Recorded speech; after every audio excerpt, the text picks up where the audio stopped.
So she is not present, but all other members, including Mr. Suddick, are here present, and we're happy to have him here in the flesh. May I have a motion, please, for the approval of the final agenda? So moved.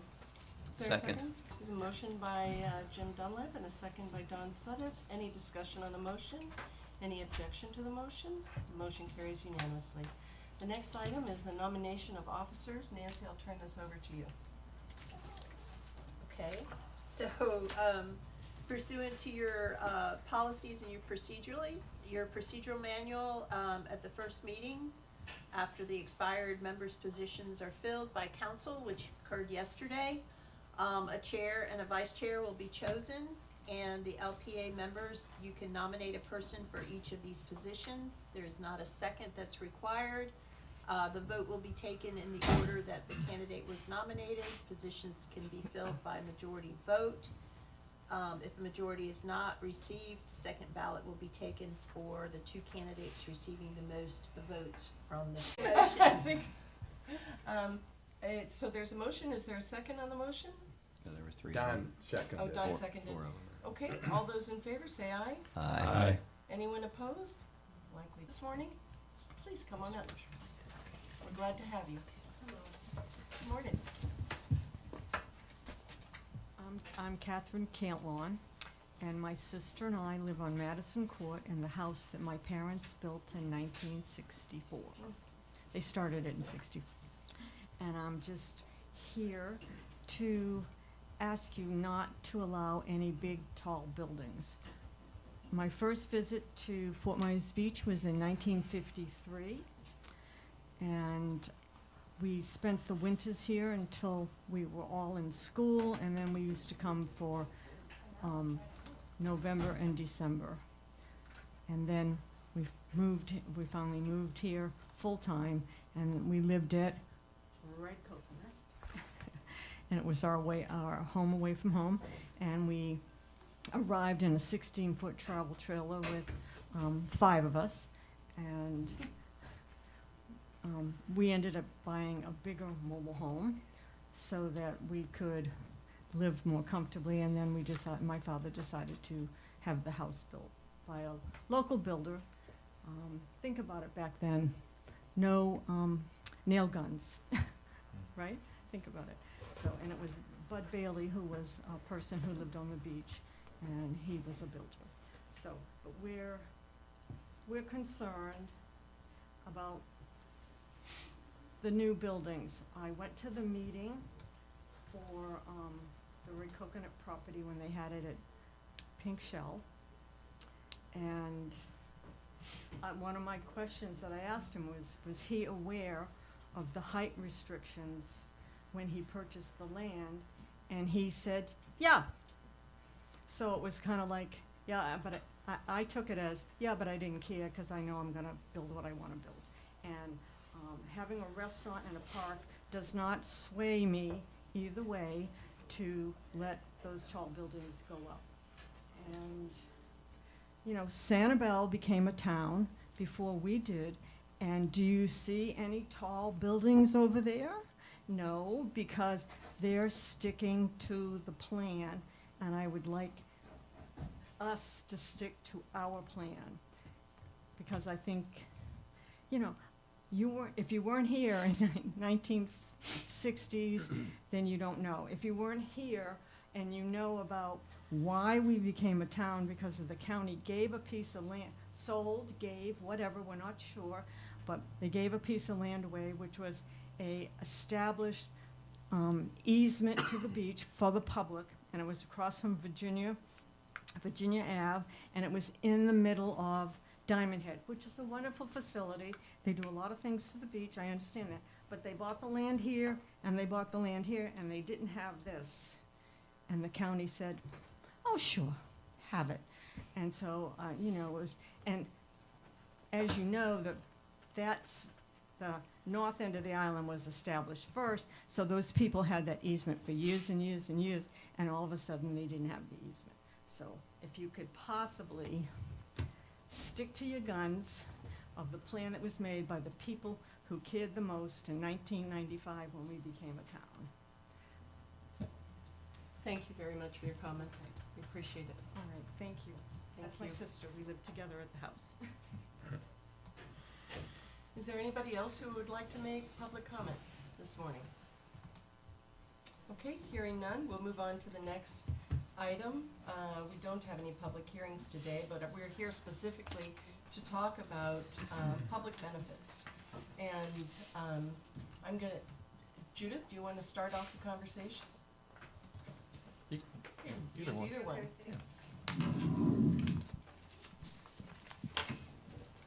So, mostly I see my role today is in gathering your feedback, Comments. input, and kind of putting that together for you all. Some things I was thinking about coming into this that I think might be helpful is when you're having your discussion, thinking about what the next steps might be, what the result of this might be. I might suggest doing a joint meeting with the town council. Sometimes things are lost in translation. If you know, staff can certainly present your ideas to town council, but it might work better if you all do it together in that kind of joint forum. I know there are, in the works, we don't have dates yet, but for meetings for the comp plan, and then after that, for the revisions to the land development code. So that would be the time where, if there was agreement to make those changes and add those input, we would need that for the comp plan first, and then later for the land development code. And I can make suggestions about where, if any, of those changes might go in those places. I would also suggest that you think about definitions of terms. I think that, from what I've seen, has been some confusion. How you might define a view corridor. We've seen some differences in the way that's designed and defined, and some of the projects you're gonna see coming forward, people get creative with the definition of that. So if there was a definition from you all about what that was, what that looked like, could you put parking in a view corridor, that type of thing, I think that would be helpful. And not just for that term, for some of the other terms. Restaurant also, I mean, it seems like we all know what a restaurant is, but is that mainly food? Is it a bar? Is there live music? How big is, so there's some things you may wanna think about in creating definitions. And I think that was the main thing, thinking about where you're gonna take this in the next step, comp plan, land development code, what kind of meeting you wanna have, what kind of, how you want the process to move forward. Because I think that from staff, we would certainly like to have a step forward in the process. And then we're here, if you have any questions about how this works from our end, when the builders and developers come in and start asking us questions, how we handle that internally before it gets to you. And certainly any other questions along the way. Is that helpful? Very helpful. Okay. Thank you, Judith. Anybody have comments on what Judith just said? I foresee that our next step would be that joint meeting that we've talked about now for months, and hopefully that might actualize. But, you know, I know the result of the Seagate case, but I did not watch the entirety of the meeting. I just watched the vote part. Nancy, were you there? I was. Can you just summarize the discussion about public benefits? Was there anything that might be helpful here to us today that the council talked about yesterday? Well, there was a lot of discussion concerning the height, the parks, some of the other amenities that had been, and I use the word amenities kind of loosely, that were embedded in this project. I mean, basically, yesterday's meeting, in my memory, is that it complied with procedural requirements. Everyone had their say. They did go through the proposed document, the proposed development agreement, not in as much detail as the LPA did, and they were quite complimentary of the LPA for taking that deep dive into the details.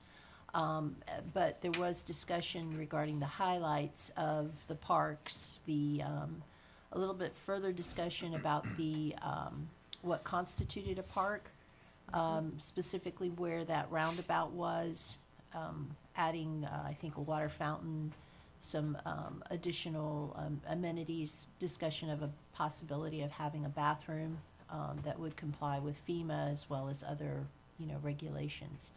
But there was no real discussion as far as what constituted a special benefit or a public benefit, to my recollection. And Judith, if you want to add to that, I don't remember anything. Yeah, I agree with Nancy. I mean, what we're looking at now, there's some examples that we put in the agenda that Sarah had pulled from other places, and then certainly your all's input where you're talking about this is what a public benefit is, and this is how we're gonna define it, and this is what we're gonna, trade off for.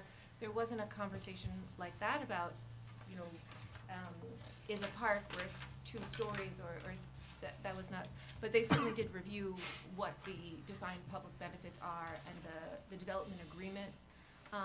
Certainly if you have any questions about the development agreement process, because we're gonna have to fit this conversation into that process as well.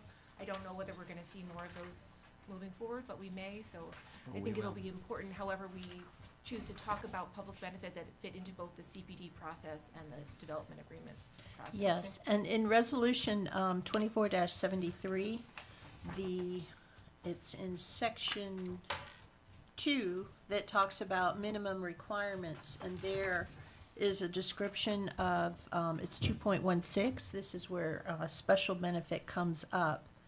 I mean, we're calling it public benefit, but I believe it's intended to be the same. A description of any special benefit to the town as a result of the development, such as, so these are descriptive but not mandatory, the promotion of economic development, affordable housing, hurricane recovery, provision of needed public facilities, provision of public lands or recreation, and/or the elimination of blight. So Elimination such of what? as is Oh. blight. So such as is descriptive of, but not mandatory. Or restrictive, I guess is one way to say it. Okay. I was just wondering if they had, I mean, we talked a lot about public benefit. I was just wondering if they had elaborated on it at all. None. Okay. Okay. Jim, do you want to start since you proposed, you had a written proposal? Don, did you get that by chance? No, I don't recall seeing that. Or Neither neither one? did Doug, no. It's Had he left when I passed it out? It should be in the, was in the Yeah, packet. I thought somebody was Yeah. gonna send It's in it, the but I agenda didn't get it in an email. I'll look. Yeah, it's in the packet. So for Doug and Don, my approach to this was to try to get a conversation started. My personal beliefs around how these things work are to try to establish fairly global guiding principles, things that in the forensic analysis don't argue one way or another, but these are things that say there ought to be at least a knock at the door that we recognize, and these kind of things are familiar to us, and they ought to have the baseline of these before any details get put around it. So you'll see in the document, I've brokered a set of guiding principles here that I think is the gateway to any conversation around a developer or an applicant providing an argument for public benefit. I went on then to categorize some natural destinations, if you will, of the offerings. And all this is to create a common language where I think we can talk to each other, we can understand what we're trying to represent and demonstrate, and there's a requirement in some way, shape, or form to fit into something that our community believes is of value to us. And then after the categorization, so you've got some natural convergence points there, I went in and put some tiering. And the tiering was meant to start to put a magnitude factor on here where the amount of what you're asking us to consider on your behalf should be similar to or align with the magnitude of the benefits or offerings you're providing to us, so that the trade-offs are obvious to the common reader, and both the elected officials and those of us in these roles can have the debate with you about what degree of magnitude we believe versus what you're representing, including a financial impact. Seagate started to do that a little bit yesterday, I saw, for the first time, of putting some tax roll financial benefits out there. What was that, Jim? They went through the amount of taxes they're gonna be paying, what portion of that would be to the town. There were some financial discrepancies on that because fire and schools and the library were included in there too. They should have extracted those. I would argue there's benefits to our town to have all those things paid for too. And then they went on to talk about the permitting fees and the ongoing real estate taxes of a fully developed product. So it was several millions of dollars you would expect with a project of that size. So in my document, I tried to give some illustrations around what tiering would look like, and they should be, in my mind, sequential.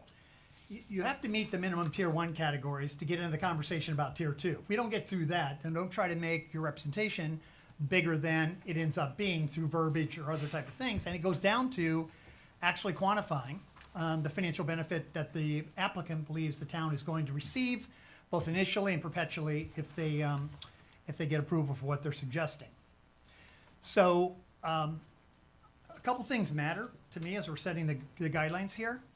It is, in my mind, the responsibility of the applicant to prepare, to provide, to argue, demonstrate, and defend what it is they're representing to us on our behalf is something that they're making a compelling argument around, asking for us to give them something that they need on their behalf. So I don't want the document of the conversation to slide too much to a prescriptive approach, because that limits creativity, and it also slides the obligation to the town to defend. You said you wanted this, don't want to get there at all, but somewhere between ambiguity and prescriptiveness is important so that we can have a conversation around it. I also was trying to protect the role that staff has in formulating an opinion on behalf of us, let alone the elected officials. I don't think it is their role to represent whether or not the public benefit threshold has been established, met, or exceeded. Although I do think they'll have an opinion on whether or not the guiding principles have been met, therefore the conversation's legitimate. But I'd like that to be our conversation and our debate and our discussion. I think that's what our role is here. And clearly those elected by the residents should have a full bite at that apple to see whether or not it's relevant to the community the way that the developer's representing it.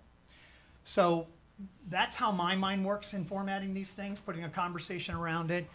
I guess in the end, and I read through, as I'm sure all of you do, the public polls that have been out there through Beach Dock, 32 pages of what public benefit is and what height is and all that.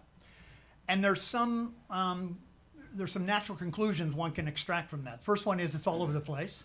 So we're right where we start, and therefore we should. But if you AI it a little bit, there's some common words in there and some other things that come right out at you and say, we as a community believe anything you guys start the sentence with the public benefit needs to include these kind of things. So there's some convergences in there. So I'm very interested in the reaction to the format and the document where people feel that is a starting point. And I'll close with this. This is one man's opinion. It's a straw man. I don't hold any proprietary emotions around what was created here, just that I believe form and format matters, as I talked about, so we can have a common conversation. So we can obliterate this in any way we'd like to come out with something better that our group thinking believes would help. And then I'm very looking forward to the interaction with our elected officials so we can have symmetry around our job now with their job, which is vetting what they're asking us to do before it comes to them for a recommendation or conclusion. I'll close at that. Can I just make a statement? Yes, please do. Yeah, just a couple quick things, but one, I like the idea of the, how do we quantify public benefit and the tax benefit? Because I would wonder, if we took that as one of our guiding principles and said, what was there before, and what did it produce, and what is going to be there, and what does it produce, right? And so, in other words, the red coconut produced probably a lot we couldn't quantify, right? If you have, I don't know, 100 and some RVs on the island for several months, and they're, going to restaurants, and they're going to shops and doing what they do on the beach, renting jet skis and cabanas or whatever. There's something there, right? So what does this new project do? If it's a residential community, is that going to be the same as someone that is visiting, right? If it's a hotel, or if it's a restaurant, or whatever that is, there's all kinds of pieces that we could quantify, right? So I love that idea of Okay. looking what was, but look a little bit further maybe, and you may have thought this, but just maybe I didn't read it or didn't say it, but what was there before, and what's going to be there now, and what's that going to do? The other thing is, I think a public benefit, I just wanted to make a statement as we start, a public benefit is not something someone has to quote unquote pay for access to, in my opinion. So if it's a private place, but you can pay something to enter, and I've struggled with this at Margaritaville, right? The whole, The pool. pool. Because I originally thought, oh, that's a public, wow, I thought, interesting. If I were the developer or the general manager, I wouldn't necessarily want it to be public that way. Where it got to is you pay a fee to have access. There is public access for a fee. I can get my head a little bit more around that than I can a club or a restaurant that you have to pay an entrance to, right? If it's a private, say, exercise facility on the beach or a private dining room or bar, to me, those things are not quote-unquote public, for which you should receive some exchange of value.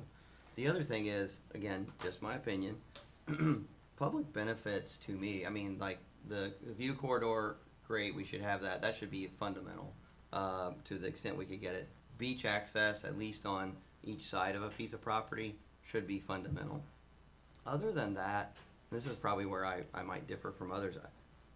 I kind of don't care to some extent what you do if you follow the plan or you're close to the plan. Like, and the height is obviously the elephant in the room, right?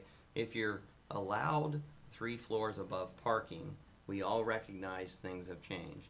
If you're coming to us saying, hey, I'd like 2 levels of parking, you know, and I'd like, 4 or 5 stories or something like that, 6 stories, whatever, I don't know what the number is.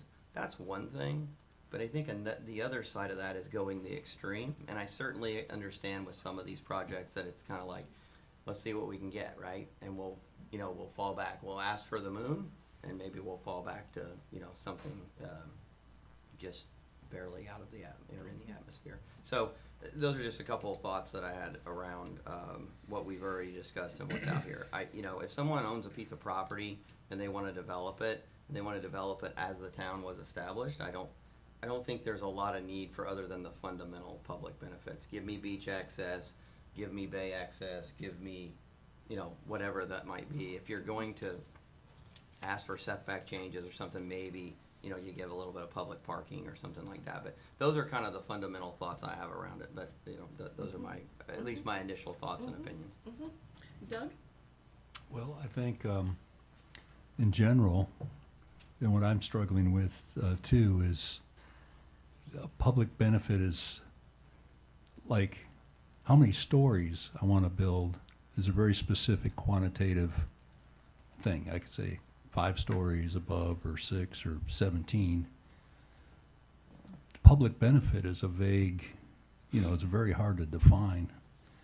And I think I like the guiding principles that were presented, but I think our challenge going in all of these is going to be to find that balance between, the public benefit, so now we've got something that's sort of subjective. We can't really, we could say, well, 1 beach access equals something,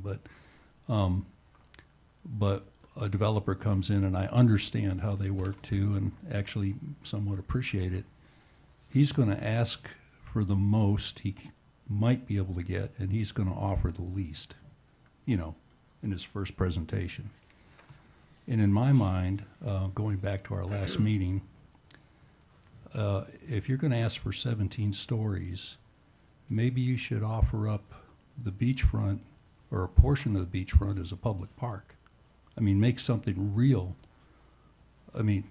substantial, to justify a pretty substantial request. But I think what we're going to see, and we're going to have to work together to get that balance, is developers are going to come in with the maximum ask and the minimum give, and we're going to have to find a compromise. And it's going to be difficult. Jim, a lot of your comments that you submitted were kind of incorporated, or could be incorporated into the other Jim's format. What are your thoughts? I tried to approach it from an objective standpoint, and I see a difference between a public benefit and an amenity. A public benefit, to me, needs to be perpetual in nature. I also, after seeing everything that's happened since our last meeting and looking at Jim's proposal, actually think that there are going to be benefits public dedications of property that are clearly a public benefit.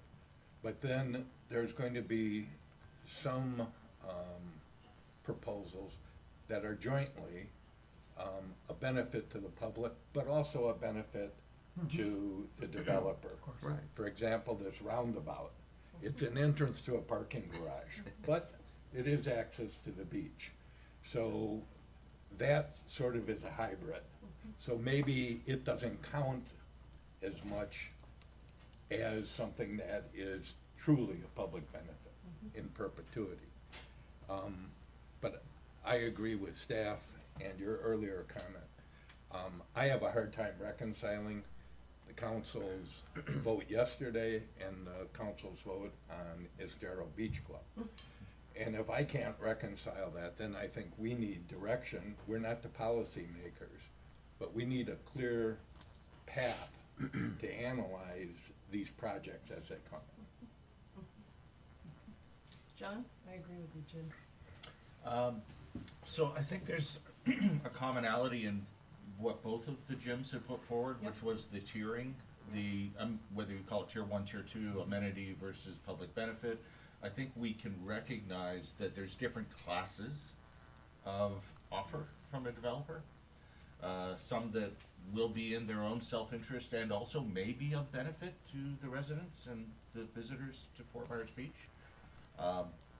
And I think there's some value to those. The restaurant, for example. Obviously, we've heard loud and clear, and those of us that from the South End know that restaurants on the South End are a public benefit, but they're private enterprise. And so I think that they are of, when I think of it, I think of the open to the public, free of charge, in perpetuity, top public benefit. Whether that's a beach access, which I think is easy but wonderful, and we need as many of them as we can. I think it's access to the sand behind the property, the mean high water line, for example. One of the things we talked about recently with the Seagate proposal was, so what's going on with the beach behind the roundabout park? Is that gonna be cabanas, or is that gonna be available to the public? To me, that's huge, because that seems to be like the front line of beach access here in Florida, not here in our community, but Yeah. further north it is. And I think it's really important because when I think of Fort Myers Beach, I think of it as an inclusive, publicly available beach. And and to me, that's, you know, along with the bars and the live music scene, that's what defines Fort Myers Beach. I mean, it's the people and everything else, but that's the culture to me. So there's the in perpetuity, available to the public, free, all of those things I think are critical. They're the number one. And then we get to the things that are of benefit to people, like view corridors. I love view corridors. I really think they're important, but it's not the same as having a piece of sand. And then from there, you go to, well, actually, probably even ahead of that would be public parks that are bayside or just not on the beach, but public spaces that are available. Giving up land, giving up access, those things. And then you back down and you start talking about access to amenities, that I think is the way that Jim put it, is amenities or maybe the other tier. And there's benefit to them. I think what's important to the conversation that Don and Jim have brought up is the economic impact on the island, okay? The viability of this island going forward is going to be very much driven by the investment that's made in this Totally. island. Right. And I'm sorry, but we have to talk about that. I don't have the history on this island that many people have, and I try to learn from it every day. But I do know that downtown Margaritaville was blighted for over a decade. It was not good. And it was not good when I moved here, and it's gotten so much better. And actually, my wife and I had dinner Sunday night at Margaritaville, and it was awesome. You know, it really was. So economic development is also incredibly important, but it doesn't of itself make a public benefit. I think those other things of in perpetuity, available to the public, free access, those things are really, really important. And then when we start to get to restaurants, we start to get development, we start to get things that benefit both the developer as well as the residents. I think they're important. I think they're really important, but they don't quite add up the same level. When So- you all- Anita, one little Anita, quick I comment. have- Go I'm sorry. ahead. I was reminded, and my document doesn't reflect this yet, but I think just to get it in the lexicon right now, there also be a bias for our residents versus our visitors. Sure. As it relates to, Yeah. because the more attractive it is to become part of this community in that way, because you have access as that criteria category, then we grow the people that really matter, and those are the ones that are not only financially invested here, but they're emotionally connected to it that way too. So I should have done a better job in my document outlining that, but I was reminded that it wasn't there, and I just want to get that on the record. I think that's a very good ad. Sorry, Nancy? So if this was a town council meeting rather than an LPA meeting, I think Councilmember King might be saying you can't always get what you want. But that isn't true, but- because Councilman King has the cards in his hand. I'm trying to just provide a little bit of levity Okay. and keep the conversation going. I have to also Karen's here. advise you that, you know, the whole concept of a development agreement is the fact that there is a project that's coming forward that is very unique. Yes. And any project that comes to you requesting a development agreement has to be evaluated on a case-by-case basis, right? And at stake is our private property rights. That's right. The rules that have been created in the resolution doesn't refer to a public benefit, it refers to a special benefit. And there may be a distinction there that we might want to further elaborate and discuss. Because whenever you come forward, you can't deal with two overriding concepts, as basically whether or not it constitutes a taking or not, being an extraction from the developer. You can't go down that road because there is potential liability there. So the benefits that are being derived should have some kind of nexus to the development itself. And courts have viewed that because of a nexus, that it doesn't constitute a taking. Although, again, it's factually based, so I can't give you a definitive answer. It's a case-by-case analysis as to what you're dealing with. And the other legal concept that you want to be aware of is that you cannot engage in contract zoning. Right. So you can't have this trade-off one to the other. And if you look at what was adopted in your resolution, it talks about any special benefit. It's not a required special benefit. So any special benefit that results is a voluntary act on behalf of the owner applicant. And it does talk about a special benefit. So I think your task today is to elaborate upon that. I mean, it's been very widely discussed with lots of different concepts. I have not provided a legal opinion as to what you are finally putting on paper, other than what we have currently in 2.116. So what you end up with, I will need to go back and analyze it and review it to make sure that we are not crossing the threshold into perhaps some kind of deprivation of private property rights, which would end up putting the town at risk. That's really, really good advice at this juncture. Two comments. There are Supreme Court cases that have dealt with this already, so I'm sure you'll pull those out. I have them here too, about where you don't create the nexus, therefore it's tit for tat. But the other side of it is consistency among applicants. So what I'm hoping is there is a nexus around what our community wants, what the developers understand, and what they voluntarily offer therefore as something that matters to us, and it shows through full disclosure, they get it, to be part of what ultimately we want in our community. So I think the caution around don't get too prescriptive and don't take away what they could do anyway is wonderful. The other side of that is let's amplify what we think's important and see how they rise to that occasion voluntarily. Precisely. I Nancy, agree, do and you- that discussion today, I think, is gonna be very valuable, to the LPA, to those that are watching, to the town council, to the community, to developers. So I'm glad to have the conversation, but ultimately what you proposed today, I'm still gonna go back and review it, analyze it, make sure that you're not crossing that threshold. Do you not find a conflict, or why was the word chosen? Because in 4C, 4C4, it talks about the height issue and public benefit. But then the development agreement says special benefit.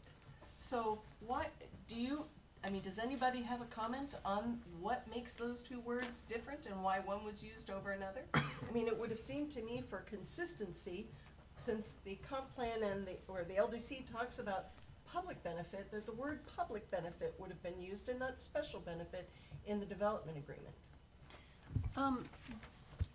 I'm not sure what the distinction is. That's something I'm I not would sure go either. back and look at. But if you recall, the development approvals, or this whole development review process was somewhat on a very fast track Oh, yes. through the LPA, to the town council. And we have something. We have a new tool in our toolbox, but now the question is, how do we use it and use it correctly? And so this is what we're trying to figure out at this point. To me, So we may special- want to change that. I mean, I need to look at it, and that may be part of the recommendation, is to amend the resolution to make it public And- benefit, and but to I be think consistent. special might be, Well, I think the word special and the word public do have different definitions. Absolutely. Special One's is exclusive. vaguer than public. It's And it broader. has an air of exclusivity to it. So if it's special to me, that means something isn't special. You know, Don might be special and Jim might not be special, you know? That's the way I see it. And so, but, so, to me, they conflict with one another in the essence of what they mean. Now, that could be just a ridiculous nuance, but all of this is nuanced. And I think that this definition is really important. One other thing I just wanted to ask you all, because you all well, most of you commented on in perpetuity. One of the most important things to me, and I'm only gonna talk about a public benefit, because I'm not particularly concerned with a special benefit. A special benefit to me is a special benefit for a development. They have a special benefit from the town or from whomever, but I'm concerned about the public. And so for the public to have a special benefit, to me, it needs to be exclusive to the public. Doesn't mean that the special people can't go there, because they are also part of the public, but it needs to be exclusively public. So I'm just gonna use the roundabout for, my biggest objection to that was, it wasn't a public park. It was, public could have some access to it, but it was essentially access for the development. So what really became the big public benefit for me? It wasn't the walkover. I mean, it was a 10-foot easement, was essentially the only real public benefit I could come to. So I think that what I liked, I liked all of Jim's talking points, because I agreed with almost with all of them. But I like the way Dunlap has formatted this, because I think that the guiding principles are essential, much like the goals of our comp plan. They're Absolutely. essential. Right. Yeah. And so, like the first one, accessible to or for the benefit of all. That to me is public. every public, but then unique, I mean, it needs to be benefit for all and in perpetuity. It shouldn't be, because part of the development agreement, at least that we reviewed, that troubled me immensely was the ability for administrative changes, so long as they didn't have something to do with density or whatnot. But the public benefit didn't have anything to do with density, but could be amended administratively. And as we all know who have been here for any length of time, I wanna say whim, but whim is derogatory and I don't mean it that way at all. The feeling of administrations and councils change. So they go from being very conservative to, to ultra lenient. And it would depend on where that would fall in here. I didn't like that flexibility at all. So if it is a public benefit, much like I'll use from Margaritaville, in my opinion, had true public in perpetuity dedicated public improvements and dedications. The parking lot adjacent to the pool area was a dedicated piece of property for the town's use, for public use. And then the other parcel that was also dedicated to the town that nobody really thinks about, but is instrumental into the realignment of the road coming onto the island. Those were dedicated in perpetuity public benefits. And to me, that's the standard. I mean, at least in my opinion, that's the standard. It isn't just, you can cut through my backyard. Right. That is way down the list for me. And I don't know how to, like I told you, I was a little discombobulated today. I don't know how to best memorialize that as a guiding principle. But I'm throwing that out there for you all to talk about. And one other thing, the financial thing, the financial element. So let's just say that Matt Price had said, this is what I want to do, and I'm going to dedicate the entire beachfront to the public. That would take it off the tax roll, and so the financial element would be negative. But the public community benefit would be enormous. So how do you balance that? That's a question for the money people, because it's not me. Those are just my thoughts for the first round here. Nancy, back to your comment, if I look at 4C4, which is what we're referring to, that Yep. kind of started the dialogue around the definition. If I read the town shall balance the public benefits, I don't see that when I read that as a noun, as a thing. It's a concept. It wasn't a requirement. It wasn't a recommendation, an order, or a threshold. It just said they're gonna balance it. So I don't think I think we're starting a new conversation versus building on that one. At least that's how I personally read it. So whatever that means or doesn't mean, and a little bit is around let's be nice to each other. Well, what does that mean? In New Jersey, that's different than Ohio, both in language and behavior. So there is some of that. We get to make it ours. We get to do a Fort Myers Beach draft around what we believe and we care about, and then you got to test it, say, are we really allowed to implement it? Correct. And that's our role today. Yeah, it's interesting the way you put that, Jim, because it doesn't say you get to do this. It doesn't at all. Does everybody agree with that? Snap it. Yeah. 100%. Yeah, 100%. So the comment that there is a way for you to get from A to B, is that true? But if you challenged our behavior a bit, I remember sitting here with the IBC and being surprised that there was a requirement, official requirement for view corridors as a code violation or something. I asked Jason in the moment. So somehow that became real, and yet we see, I've gotten some feedback that because we have so many view corridors right now, you forget about Hickory Boulevard when you're driving down there. But that doesn't seem to be much of a trade-off anymore in the open conversation of, if you give us that, we'll do this. I mean, it just seems to have diminished in its influence. Because it's required. Yeah, and yet somehow that got in, whether it's approved or ordained or just practice now. And I just don't think picking something like that is right. Jason, is it approved, ordained, or whatever?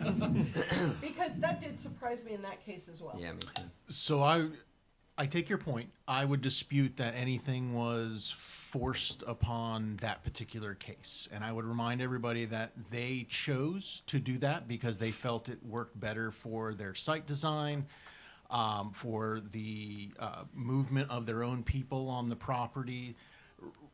Remember that the code itself, the way that it is set up, says you will have today 60-foot tall buildings from ground to the top of your building. That's completely within code. You're 20 feet above sea level, and then you get an additional 40 feet above that by right. So they could have come in and said, I want to run across 70% of my property, 60-foot tall buildings. It's completely within code. Maybe I come ask you for an offset for the lower area shielding.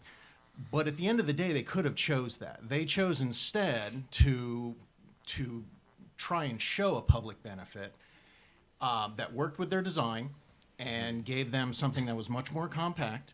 And they were looking to then, in my opinion, spin that up as a justification for some of their other asks on the property.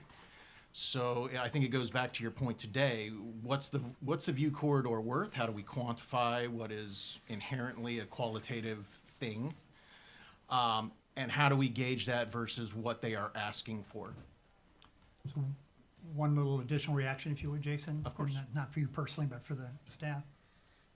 It seemed to me that during the conversation with our experts, they clearly got the impression that would be very valuable for them to represent and include in the project. So it does matter who you're talking to. If I'm sitting and having a conversation with Winston Churchill and he tells me something, I'm going to think, hey, that's pretty cool stuff.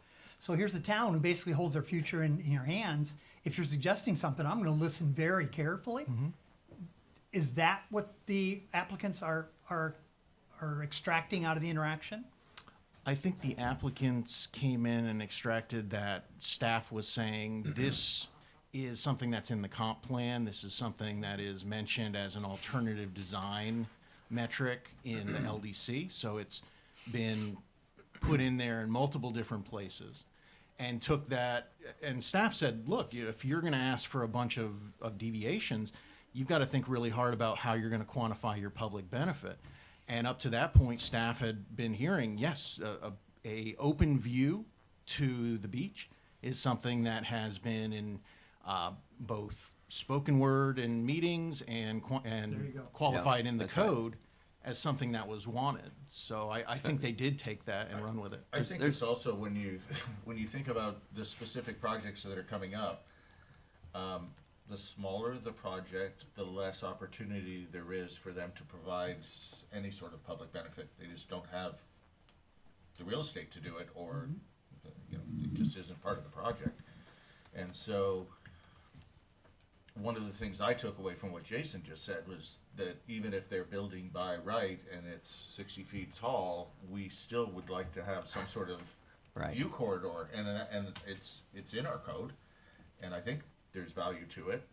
But But if if they met there's all the little- parameters, they're Right. not required to They're have it. not, well, they're not required to have it, but we do have bigger setbacks, and we do have view corridors being defined, so Can they are required to. Can Well- I read you the language specifically, so we're talking about it? So, one of the things that might be helpful in addition to a joint meeting is to have a kind of a broader meeting on this. I had, if we all have the same board members, which is good for consistency's sake, but something that I've done when I've worked other places is done an explanation of how planning works in Florida. The state regulation, and then the county, and then how we function here. I can find that to be very helpful for the general public, because planning is a very specific profession, and there's often a lack of understanding. We hear that constantly. Well, why don't you just build according to the comp plan, build according to the code? And those things are different every place, and they function slightly different, but we all have, in Florida, we have framework which we abide by.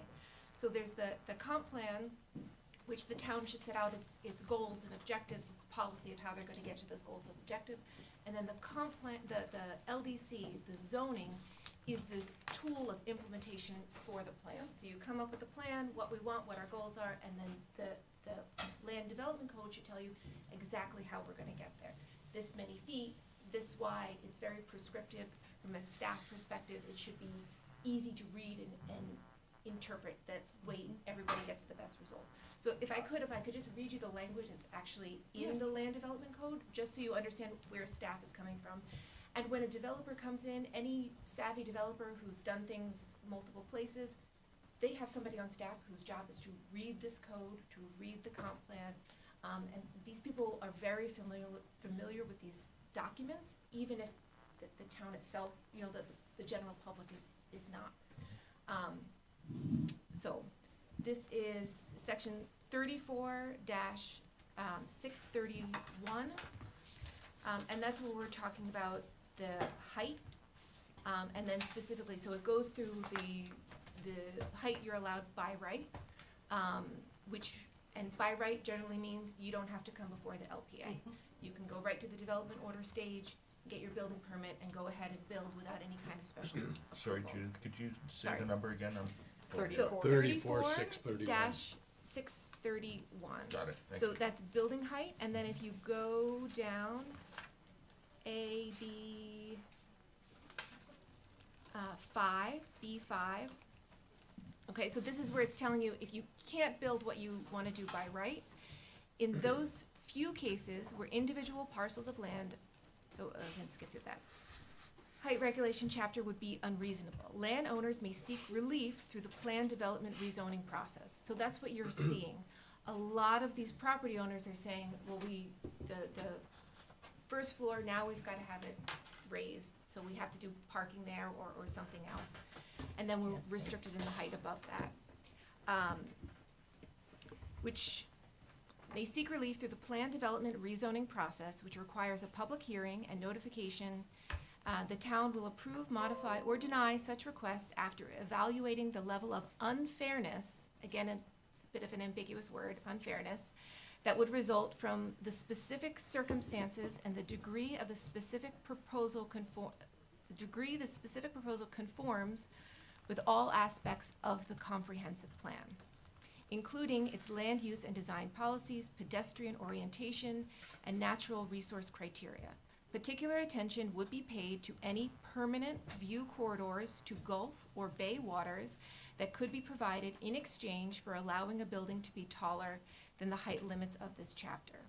In each case, the town shall balance, again, the public benefit of the standard height limits against other public benefits that would result from the specific proposal. So they've taken the language of the comp plan, they've added a little bit more in there, but that's why you're seeing these things, because the developers, the builders are reading that, and they're saying, okay, they want a view corridor, we're gonna give them a view corridor. And so when they come to us, they already know this, mostly. And then they're trying to, and I completely agree with Mr. Dunlap that this kind of ambiguity should not be handled at the staff level. No. That's not appropriate, but what happens is that they come and they say, well, what do you think they're gonna approve? What can we do? We really want this, what can we do? And we'll say, well, we don't know. Or, maybe you should watch some of the past meetings and see what other kinds of public benefits have been acceptable. Because we don't want to be in the business of negotiating that. That is something that the LPA and the town council should be doing if you think that's appropriate. But I just wanna let you know, the view corridor, it's in there. yeah. So Yeah. they're saying, okay, we know what that is, that's easy to define. Whereas some of the other things, we were talking about restaurants, or this is an easy thing, they can put it on a site plan and they can measure it out and they know exactly what the reduction in buildable space, and they can quantify that. So Nancy, that's a specific item that they trade for a specific request. Can we put 15 more things like that in that same section? Because your concern before was this intersection and. Right, but then it would, if you added to your LDC, your land development code, then that would, I believe, conflict with the language in your comp plan, because your comp plan only talks about view corridors. So right now, the two are together, they are consistent one with the other. And where we are in the process right now, the comp plan is still open. We would very much, from a staff level, like to have that completed and Right. sent back to the state. They already did the first round, the state accepted it. So now the town has to ratify it. And that's what we've been talking about with the town council, about setting up some public meetings, getting some public input. If you listen to the very end of the meeting yesterday, Sarah was asking that, about going to events like the Christmas tree lighting or other things that are coming up to try to get public feedback. Not everybody feels comfortable coming to a town council meeting. That could be a little intimidating, and trying to get that feedback. But we have to close the loop on the comp plan process before we can touch the LDC. So I have a, I did want to make one comment that the very first line of that section says, in the few cases where individual parcels of land are so surrounded by tall buildings on lots that are Yes. Right. contiguous, Yes. that's very specific Specific, of yeah. being It in the is. middle of the south Right. end, not. yeah, it is. It is, so. And then there's the other question about, is a view corridor, must it be unimpeded? Because there's the constant discussion about a parking lot is Right. not a view corridor. Trees, So what is I that mean- to us? Now a pool. trees, Yes, or a I mean, pool. landscape, yeah. Yes. An elevated So- pool, perhaps. Or So- an elevated. Landscaping. So I have a Yes. question though, on EIBC specifically. Jason, you mentioned we could go, 60 feet high. We could cover that parcel at 70%, call it whatever. If they had did that, big box, big ugly box, right? 75 units, I want nothing more than I had before, which is pretty close to what they're doing. Could they have been denied because there's no view corridor, or would they had to, would the town go, no, we're gonna squeeze you a little bit to get the view corridor and you can go up a floor, or something like that? Is that, I'm trying to figure out if that's a trade-off, I think that's actually a wonderful question, because the reality is, no, I don't think the town could have squeezed them. What they could have done, and this is allowable in the code, is if they chose to, for instance, tier the building and give further setbacks on floor 3 through 10. Right. In that respect, they would have been offered the option to go back and be able to get an additional floor, a few extra feet to complete an additional floor. But again, the staff and the code doesn't force you into that. There is a reality where you end up with 60-foot buildings Right. across 70% of the property by right, and they're just running Yeah. into DOT. That's where we have to be careful, because I remember distinctly, unless I dreamt it or something, but Anita, you specifically, and others of us saying, hey, when they first came to us, hey, make this a little more aesthetically pleasing, like it looks like a big kind of, you're walking down the street and it's right on the street. And, Yes, it was that. they had kind of what maybe they could have done, right? And then we said, go back and fix this. And they went back and fixed it, and I thought made it look really good.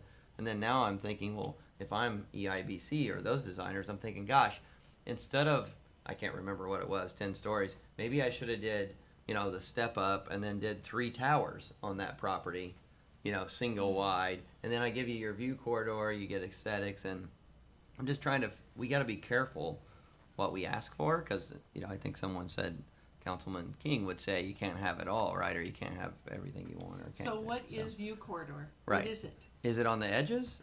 Because you can't have the setback, you don't ask for Is it anything air? there. What is Yeah. it to you, Jim?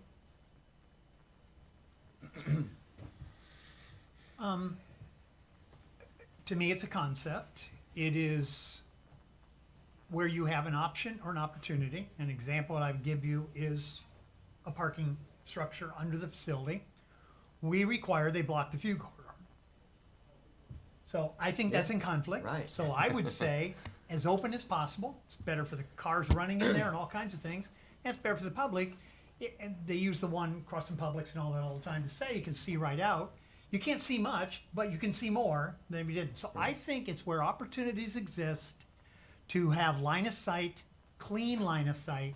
And I'm not talking about uninterrupted, because that's not, I don't think, realistic, whether it's cars or vegetation, etc. But you don't have mass blocking light views, and it just makes you feel more restricted as a person.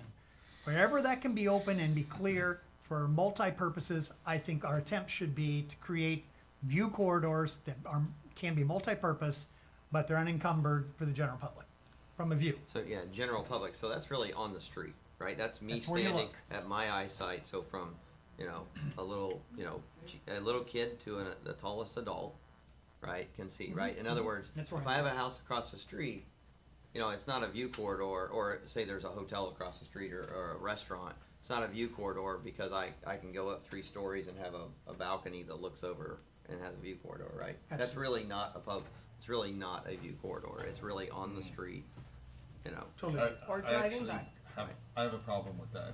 I really do, because personally, this is only my opinion, but in my opinion, a view corridor goes up to the sky. So I agree with It's you. not an underneath the building Yeah. type of view. Even though I may be walking down the street and enjoy a view out to the bay or the beach, to me, it's the entire up to, I don't know how else to put it, but it's to infinity and beyond. Yeah, It's if up. I could add to that though, like, because you're not gonna get, you require parking underneath, to your point, that's a conflict. You're not going to get a continuous view corridor on the road, so that's where I think a view corridor can be, between the buildings, down the street, down the beach access, it can be under the building. It could be that the building goes 60 feet, and then, because it creates value across the street, right? There's value in property, which means value to property tax. There's value in building a restaurant over there with a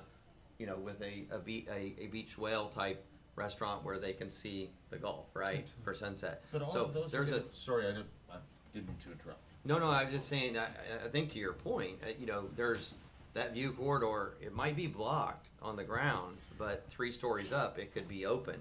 It's And the so- neighborhood's objection to Ex- Seagate. Right, exactly, yeah, it is precisely that. So, yeah, it feels to me like there's like, I always use the word balance, or, but it feels to me like there's something there to say, hey, across the street, this property, EIBC, for instance, that's commercial property across the street.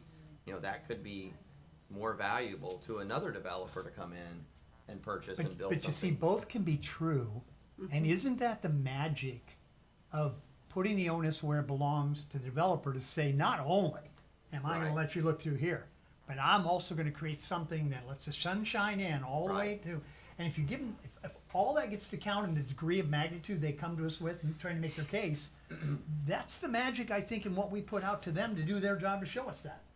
Yeah, That, both can be yeah. true. And I'll say on Seagate, I think Seagate had an opportunity. I know the thought was leave the beach side, for public benefit that I buy into or whatever it is. But there could have been something to that there. There could have been units put over there. That Absolutely. still left the shot of the might be obstructed across the street, so you might not get as much out of those 4th or 5th floor condos. But there are other. Doug, what were you Could gonna say? I'm wondering if we could define a view corridor, something like this, like, we have setbacks already, side setbacks, and part of that reason we have those is for views. Right. But if you're going to say, well, I'm providing a view corridor, I'm going beyond that setback. The view corridor I'm providing is an additional 20 feet Right. to the But it's setback I required. would have had to do anyway. Right.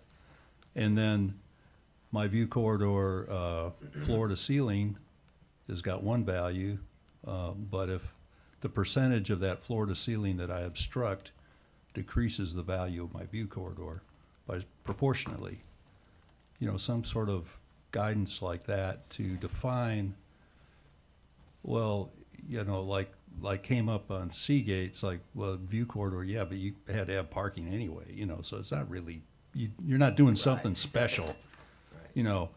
So I think what we're reaching for is when a developer makes a special effort above and beyond what he would have had to do anyhow to create a view corridor. And there's the magnitude That's it. issue that I think I feel passionately about.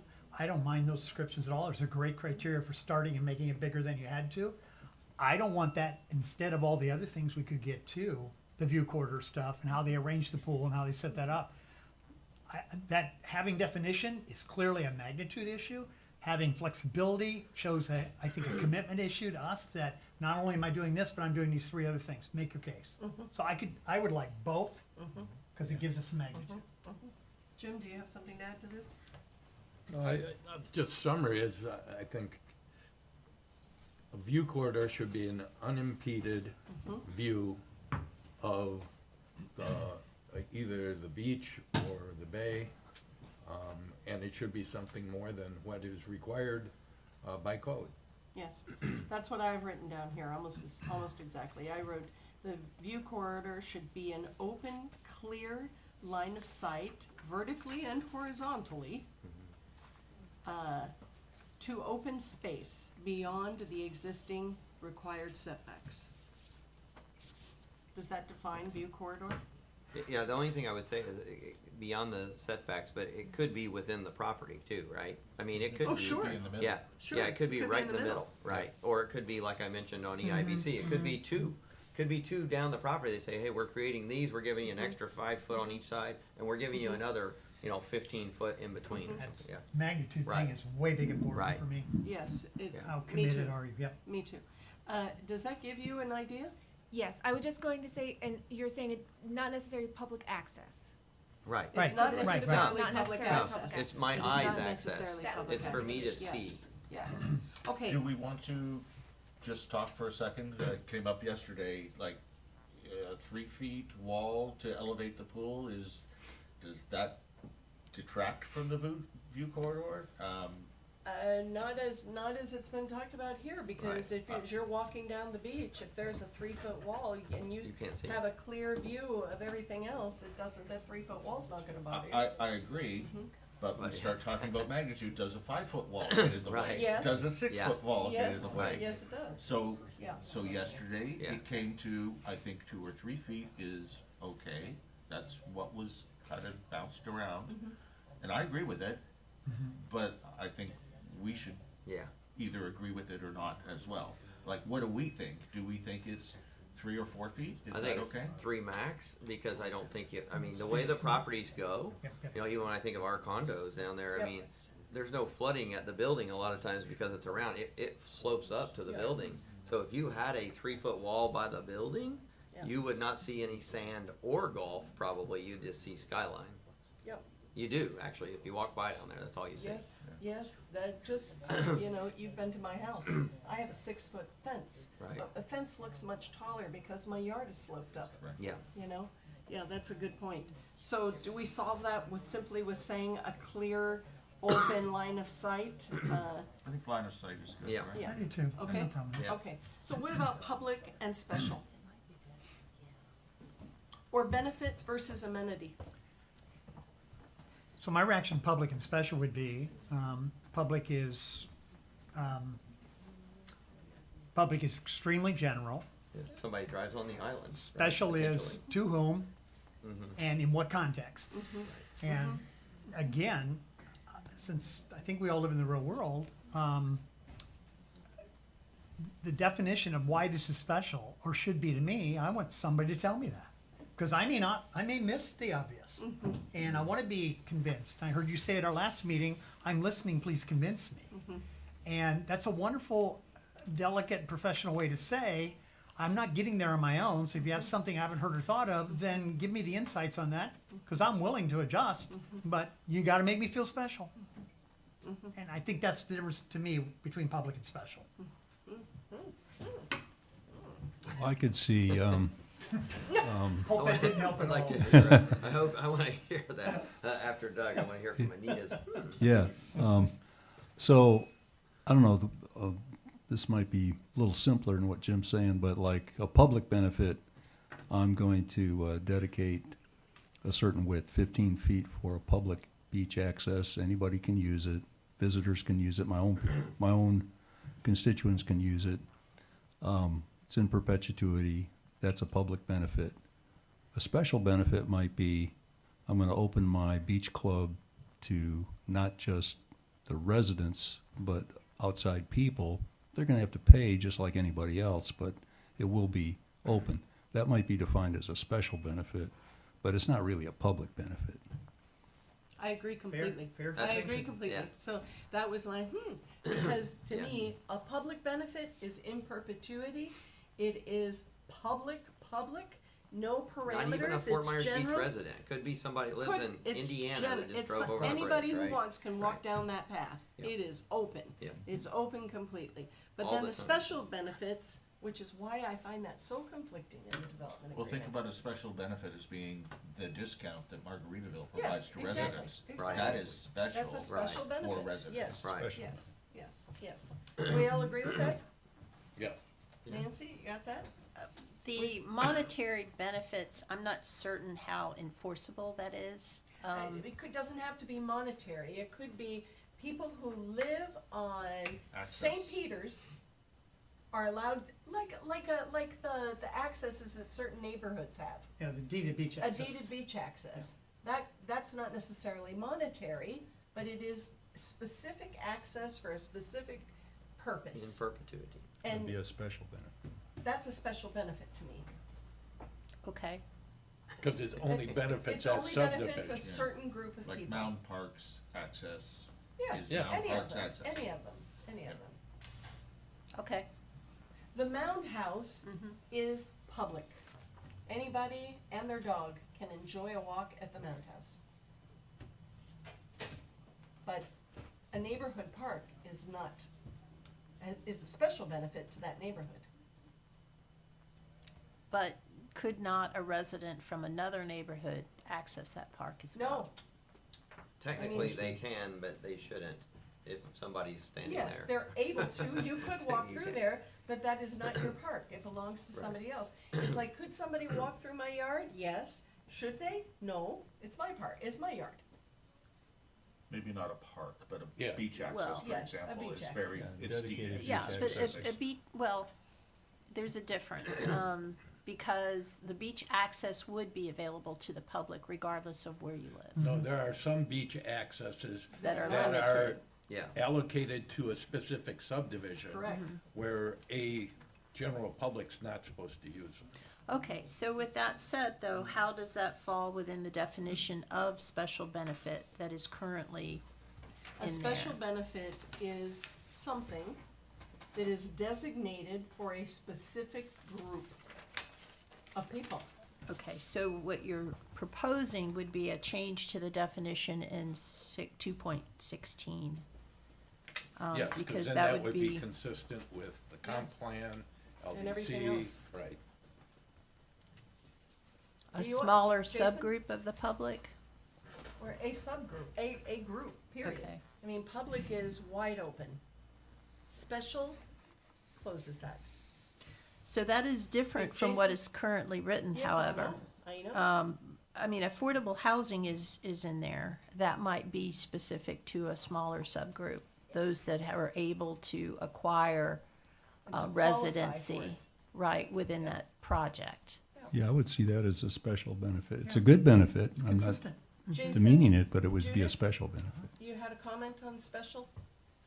I mean, I think that makes sense to, because that's what we're seeing being offered, so tiering that, maybe we tier it like that across the board. I'm looking at Nancy to see if that's possible, but like, to have a definition of public benefit, I think that that's very clear what you've said, something that's in perpetuity, open to all, general public, like a beach access pass, like a public park. I think everybody can understand what that means. And then the additional special benefits is a restaurant, because you're gonna pay to go to the restaurant, people like them, they wanna have them, but it's, or, something that's limited by the fees or the cost. So like the affordable housing, you have to qualify through a program, and so that's gonna be limited through the, whatever government program they're gonna access that through, or limited to a certain HOA, that So type of let's thing. test our language then. Let's go to the tier 2 list I have here. And let's try to bounce these against special versus public and see if our definitions, those are natural for us to And- put some categories on there. I do think you can further tier that within the public Of benefit. course. Sure, of That's, course, I think, of I course. think that's the next step here, actually. Of course. So run down those, Anita, and let's see how everybody feels about which category they see it falls into So in tier 2. 2, those public benefits with significant financial and community-wide impact beyond those adjoining and/or complementing the development itself. This category should include granular description and specific details on the community-wide impact or benefit, infrastructure, for example, as well as the projected financial investment or dollar value equivalent for any in-kind services being proposed. And then there are examples. Beach access improvements could include design, permitting, construction. Beach access with facilities that include public restrooms and showers. So let's pause on that and see how people feel which category. Yeah, I would say That that's a should be public. That's a public public benefit. That would be Okay. public. Yes, Perfect. this is definitely public. This is helpful for us to practice language. Absolutely. Off-site public parking garage. I think that might be a public. I think it would fall into public myself. Okay. Once again, though, So- it's public, but it's something You pay that for. is commercial. Yes. So I'd like But to anybody can- separate public being public and not That's- commercial. That's versus- how I feel, is because public would be a free parking garage. Correct. Or potentially a parking garage. I'm gonna build this parking garage.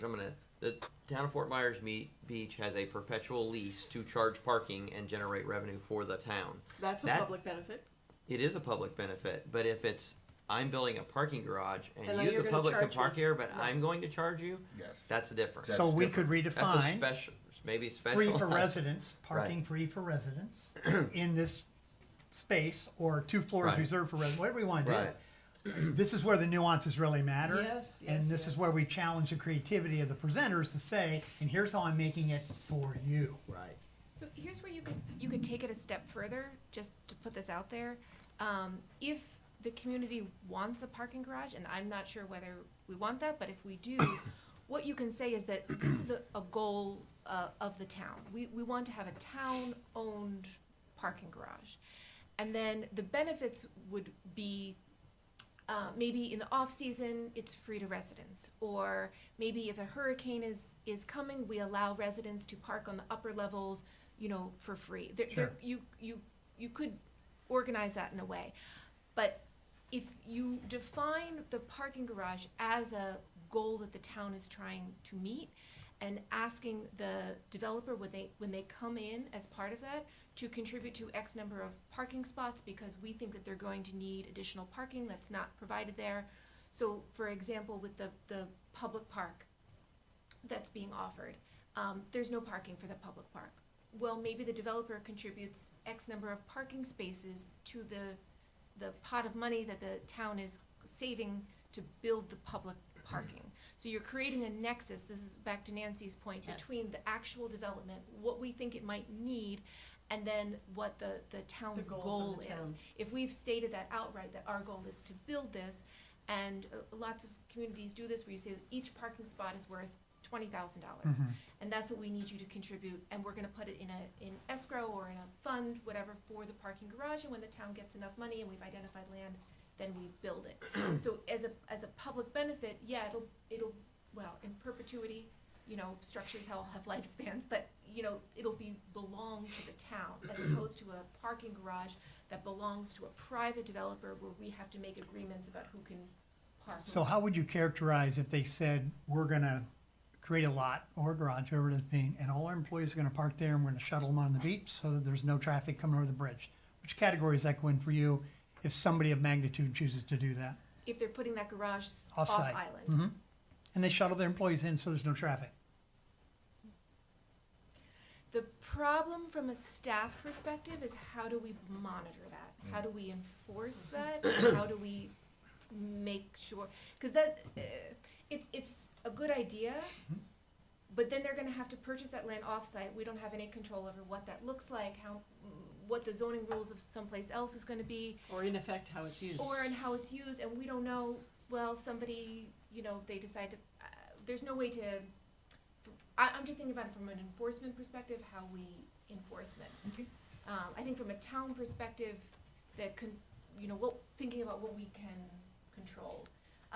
We do have town policies, the DRAC is the right acronym? Yes. Yes, Drive, don't rent, yes. right? So that's a great idea and program.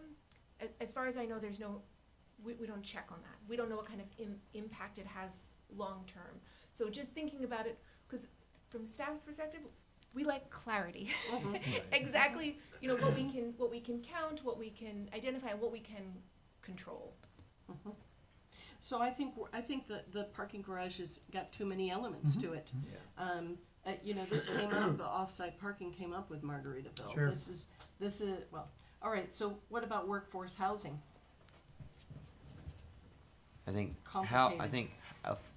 I know you can't say the word affordable, but housing that, you know, folks working on the island can afford is Attainable housing. to me, it's not a public benefit. Special I think it's a It's a special special benefit. Well, it's a special benefit to the employee. It's a public benefit Well- on an altruistic scale because it helps us staff our all of our Right. restaurants and Right. hotels and everything It's else. a benefit to the property owner So or it's business gotta owners be as a well. balance there, Yeah. but Yep. it would- Because you may not be able it to would be attract both. people to drive on the island unless you pay them double what you would have to otherwise pay them if they could live Yeah. 5 minutes from, and they could ride their bike to work. And maybe help school population. Exactly. So it's special in nature. I think so, yes. Yeah, I would rank that special, even though there's secondary or spin-off public benefits that we Yes. can imagine. Sure. But You can't require fundamentally, people to it's a have special. children that live in them, but boy, that is a public benefit to keep Beach Elementary populated. It's aspirational. It for is. Sure. Yes. Relocation and conversion of above-ground utilities to below-ground utilities. I think that's a public I benefit. think that could be I agree. seen It's as a public. absolutely a Yeah, it public is. benefit. Good. It's absolutely a public See how benefit. easy this is? I would think Yes. most infrastructure Anything, is yes. going to be a public benefit. Yeah, sidewalks, pedestrian access, Landscapes. undergrounds, visible landscapes are all public Trolley benefits. stops. Those So, are kind of so sad, that's, I guess. that's the last one on That's Jim's right. list here, is any significant improvements to public infrastructure. But what about? That are not code required. Yeah, Right. above and Have to be beyond Above code. and beyond Yes. Yeah. what code would Yes. require. So, gosh, and I sure wish we could just call a sidewalk instead of a linear park. Do you know how many people have asked me, what's a linear park? Is that for skaters? That was a Yeah. question yesterday. For me to. Oh, it's a sidewalk, for heaven's sakes. Construct open space malls that are pedestrian oriented and streetscapes as gathering places for the general public. Boy, this is aspirational for Yeah, it sure. is.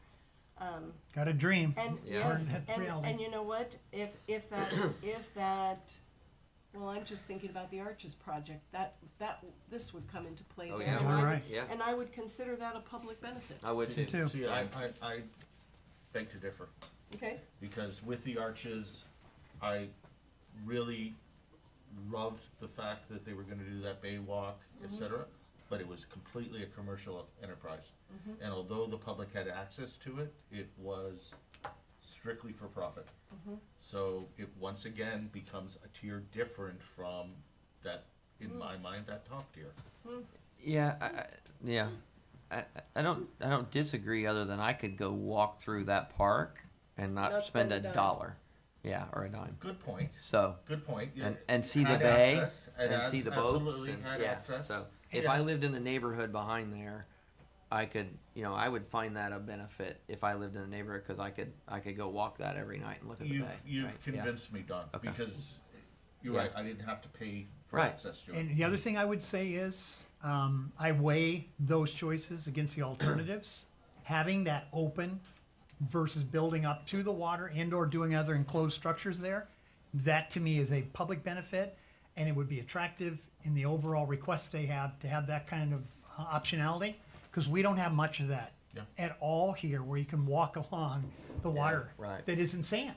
And It- sometimes you just want different shoes. Yeah, and if exactly, and I think that good point on the arches. The alternative is a marina where I Exactly. will never go walk along the water There you are. because it's not as pleasant, right? And I don't have access because there's a fence around it because it's private property and it's closed after It's a dark, big one for right, me. or whatever. Yeah. Yeah. No, you convinced me. Thank Okay. you. Yeah, I would agree. I think that's a public, spaces open to the public, attractive spaces, Yeah, even if they're attractive, yeah. a commercially Yeah. motivated, but if they're open to the public, I think. And that's where I think LPA Town Council, we all have to be open to change, because change could be good in that particular instance. Again, if there's a lot of other factors to that one, but if somebody, well, Seagate, if Seagate actually, we can't because there's mangroves, but if Seagate was building a, you know, that was public access benefit to me, even if there were, you know, food carts there, right? Or if there were benches and there was a walkway that I could walk on the water, maybe get the ferry or the taxi there, the Oh, water to taxi there. To the preserve. Yeah, I mean, that's a, to me, that is, if it's truly public access, you know, you can have a 3-foot wall along your development, your however many story building you have, but if I have public access there, to me, that is a benefit. Big offset. Yeah. Okay, and what about, Jim, this just says ferry to me, create and underwrite an island-wide pedestrian-friendly transit system. Well, I think ferries included, but I have many other ideas around that. For So we example? can debate that out. Yeah. There are services that exist today in beach communities, in particular where you have congested traffic, that corporations or non-for-profits, colleges, campuses, hospitals can underwrite. And the entire transportation, micro-transportation, is at no cost to the users. And that is a significant public benefit in my mind, Absolutely. and is door to door. Yeah. That, I can give you more definition around that, outlines around that. It exists, it's tested, it's profitable, it's all the things you want it to be, but it is a change. I've And not heard anybody talk about I something can like go this. into great detail with that in another setting, and we can talk about how you want to debate that, but I have the information we need to get that into lexicon anytime you want to do it. What do you all think?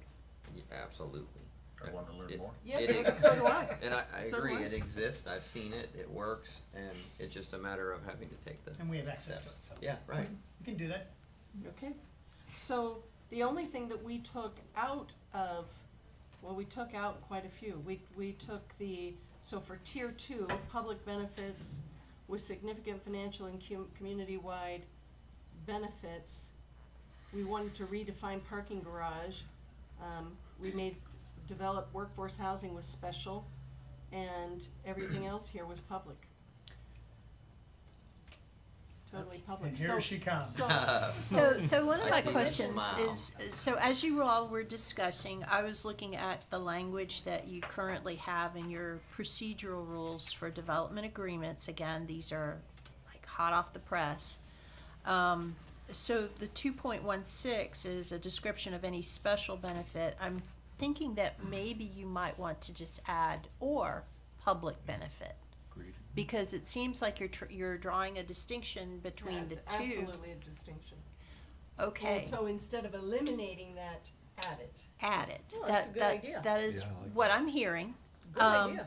But I also want to point out that in 2.16, it does talk about hurricane recovery, which in a way it kind of relates back to what you were talking about with underground utilities. That is related to hurricane recovery in the long term.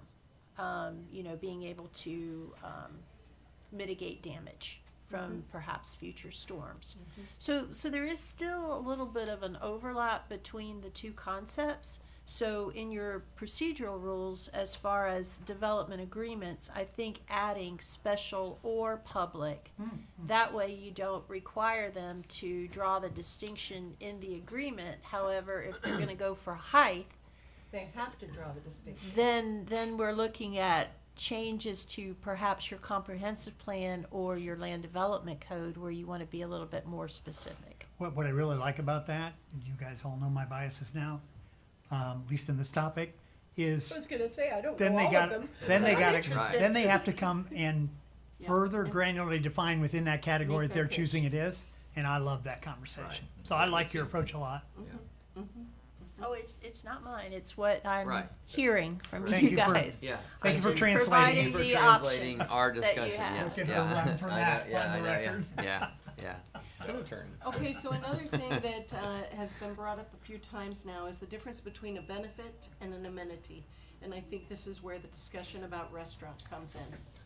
Because so many people have debated, is a restaurant a public benefit?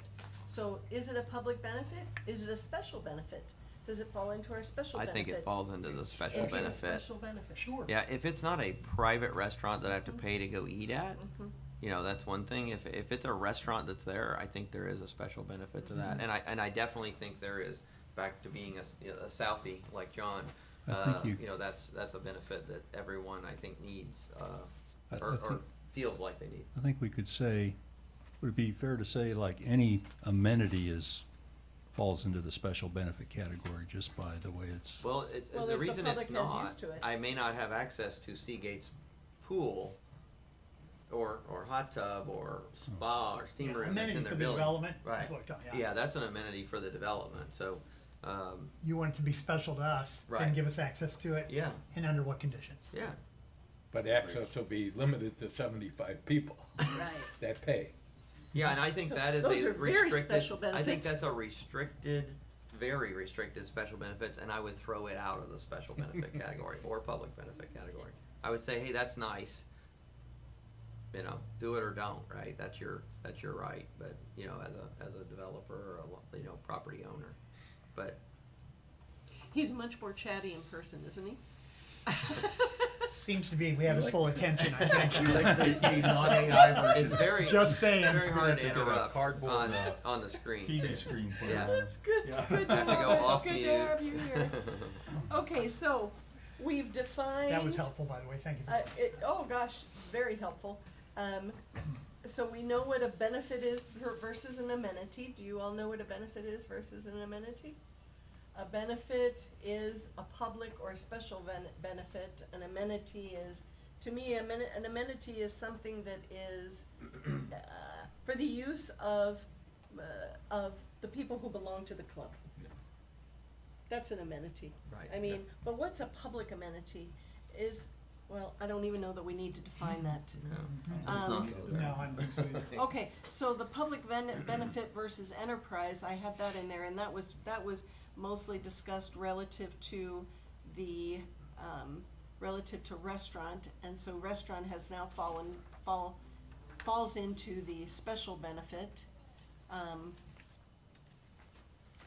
So should we make a list of what we think, I mean, Jim, you did that, of what you thought examples of public benefits are, or is that helpful? I think it would be helpful if we could make a list of public benefits, special benefits as examples to help That's all I would developers. agree to is just As examples. only As as a- But only as yes. examples. Only as Yeah, not examples. as a definition, but as an example to help developers Right. understand the kind of things that we see as a public benefit, which has a higher rating than a special benefit, which has a higher rating than what's just really an amenity that they might have provided anyway. So back to Judith's representation, which was, if we know what the town wants, then we know what to put on our list. So make sure the applicants get exposed to those priorities and desires very early on in the process. We've got a role, an LPI official role. We're not the final role, but we can create that list, both under the criteria. It's not exhaustive, but it also may not be the right ones. No. That need to be vetted with the public that say, I get why that's nice, but I live in the real world right now and I need this. So if you're gonna, and then we're gonna get into ranking, and we have to be careful about ranking, because then what value to apply to them. Yeah, I don't think we should rank And it all. so, It would be impossible to be all inclusive. It would be. so. Can I Exactly. open up something else, just, I'm not sure if this is the appropriate time, if it's after the ranking, but it's mentioned in there as part of hurricane recovery and, blight. Getting rid of blight. Is there public benefit to that in and of itself? And that's a slippery slope.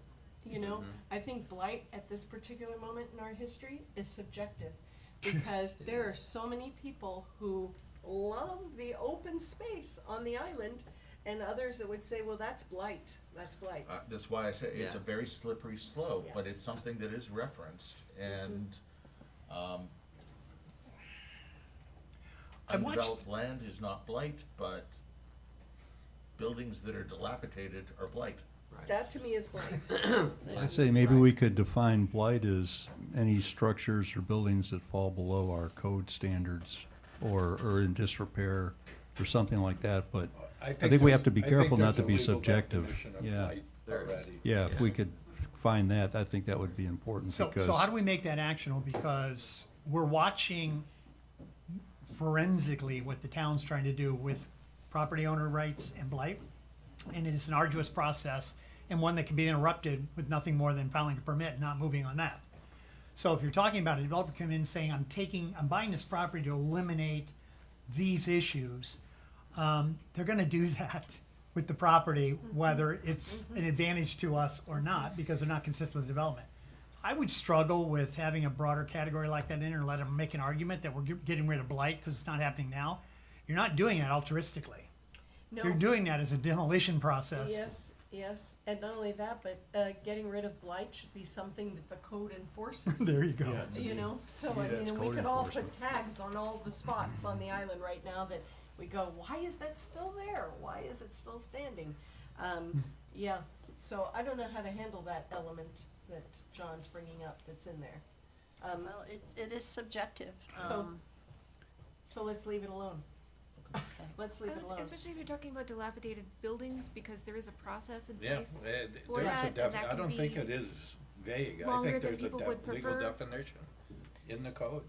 Well, so, It's the term- unsafe buildings and yeah, I mean, unsafe the- structures. The term blight generally comes to us from federal regulations about redevelopment and how we Redevelopment, qualify for Yeah. redevelopment money, and there's a pretty loose definition of that, and then people get very defensive when you refer to their property as blight, Well, sure. you know? Especially if they don't see it that way. But we do have, the town does have a process in place. As I said, it's longer because we have to go through the process because people have property rights. So And it's not something that's troubling you? I don't think so, especially because Okay. when you're being sent a project, to Mr. Dunlap's point, you're being brought a project, they're intending to redevelop it, so they would have to necessarily demolish isn't- what's Yeah, I there. think we should just eliminate blight as a concept as far as public or special benefit because it's gonna be addressed other ways. Or is part of the development project anyway, so it just, I don't think a developer can say, well, I'm eliminating blights as a benefit. I think that's not valid. Isn't the clear argument that perhaps there's no economic benefit to the community of those structures, facilities, and entities? So I'm gonna create an economic revenue stream as a result of clearing out those non-productive ones that actually are negative non-productive. We have to pay, they're getting them and getting nothing. Yes, So to me, that's the argument yeah. perhaps they ought to be making. Yeah. And it is a form of blight when there's no contribution, but there's a drag on the community. But it doesn't So necessarily put that in conversation. come into play when you're seeing a project. You're absolutely correct. But when we get to this stage of the process, the developer's already agreeing to develop. Exactly. Right, so it is a benefit, I 100% agree, it is a benefit to have that back on the tax Right. roll and provide the service to the community of whatever they're going to do, but I don't know how It's we not would a play a benefit that role. gains them anything. No, At but this- isn't, At this point in the process. Yeah, but isn't there a scenario where maybe somebody's a little too aggressive when they acquired a property and they said, gosh, we can do X, Y, and Z, and they learn at some point, we can only do, X, and then the property sits or gets sold for a loss, and, you know what I'm saying? I mean, it can happen, corporations do it, I've seen them. So, I'm just saying, there is an extreme there that, that we could push to, right? And we wanna be careful to keep that balance. This is why we recommend, before you buy a property, you come and talk to and do what we call a zoning verification letter, where we tell you exactly what you can and can't and what all the rules are. Totally agree, but it doesn't And a happen. pre-application. It does But not happen. That onus is on the Absolutely. buyer and the property owner, not on, the town has already, we have our services available for that reason. Most everything will get developed at some point in time, but it's a matter of, is there an extended period of time where there's a lot of swirling for years and then it gets sort which of is sold what off? everyone's afraid of. Right, exactly. And we may get off topic because obviously this one's the squishy one we've dealt with so far. But there are financial motivations that are available. We all know about loss carry forwards, how you do your equities. Sure. Well, same thing happens with property. Right. If the property remains damaged, unproductive, and unimproved, but sitting on a very valuable piece of land, unoperating can be, as soon as they scrape it, that land becomes taxable Right. at that baseline. They no longer have any losses against the damaged building to offset the That's taxes. right. So I'm sure nothing suspicious like that's going on our island, but there are buildings sitting around that have not been scraped, and they Yeah. still show different on the asset liability of that corporation than they would if they were scraped. Because now it's a valuable piece of land with an incumbent financial requirement. So getting at this matters because it eliminates a bad motivation too. So what's your recommendation? Don't have one, just making sure I that you don't heard do about that. it. Boy, I heard you loud and clear. No, but you know, the same thing holds true though. A mortgage, even in foreclosure, is an asset. But if it's real estate owned, it's a liability. There you go. That's the point. So, Yeah. I don't know that we can really go. Yeah, we gotta leave it alone. It'll be Yeah, an I agree. argument. It's gonna be hard to define. Yeah. So then, one last piece before we go on to furthering the list, I think you want to do is, I want to have the other concept challenged here by the team, that it was important to me that somebody represent the financial impact of these items that we put in here.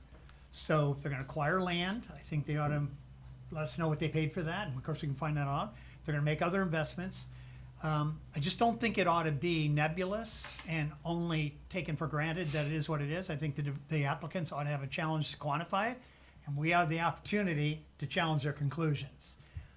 Because that does, for me, as a financial guy, put the rubber in the road, that you spent this, did this, invested in this, donated to this, volunteered to this. All those things are quantifiable to our community, because the alternatives for that is we doing them ourselves or not being done at all.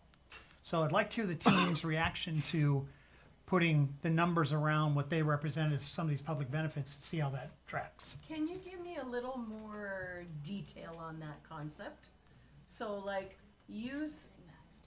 give me some more detail. So Margaritaville donated a piece of land. Yes, which we could put a value What on. was that worth? Yeah, They could mathematically extend 25% discount to average users, both the ADRs in their hotel and with their restaurants. That's quantifiable. It's a projection, but it's quantifiable. You can go through the entire Margaritaville thing and put a financial outcome on what this town is gaining perpetually as a result of it that being approach. Right. That's the Right. example I would give you. And there are civic organizations looking for funding to rebuild Totally. their places. And if you said, coming to this island, we want to be part of the community, and we're gonna help fund the art association and the women's foundation, and To the tune of, and to for the tune length of. right, for this much money for this amount of time. 10,000 a year for and you 10 years. Check that box, and then you ensure that it actually occurs. doesn't that touch on contract zoning? I don't know, that seems, I like the thought process, but where does that, I don't know where that fits. I don't have an answer to your question. Well, it sounds like these However, are impact fees. well, No, Well, no, no, more because than that, it, by a lot. yeah, The- not, These aren't required. no, yeah, so there currently is a process in place. Whenever we adopt an ordinance, we do a business impact estimate. And that's required by Florida law. In the past, land use decisions have been excluded from that process, but I believe there's a recent statutory change where we would have to start doing those. So we're checking right now that requirement may actually satisfy and answer some of the questions that you all are raising. Okay. Jason, you're nodding your head, do you have something to add to that? Yeah, we're just confirming. So right now on the town website, under the ordinance page, we post those business impact estimates for every ordinance that's proposed. A lot of them are exempt, but we're still posting those anyway. So those are available for public, not our public visibility anytime on our ordinance page. What would be exempt, for example? So as Nancy said, I think some planning and zoning, if it's just following state statutes, that sort of thing, and on that business impact estimate, it'll have what the reason why it's exempt, but we're still filling those out, just to be proactive on our part too. But what Jim and Don are talking about is a way step above that. Sure. It's Oh, in it, it's granular and Right. it is. needs to be defended. But could I ask a question maybe for Nancy, back to the contract, zoning. zoning? Yeah. So Seagate, for instance, across the street from Seagate is the Art Association property. If Seagate said, I'm going to rebuild the Art Association, I'm gonna pay for that building, not gonna fit it or anything, I'm just gonna build the structure and I'm gonna put $1 million at it or whatever.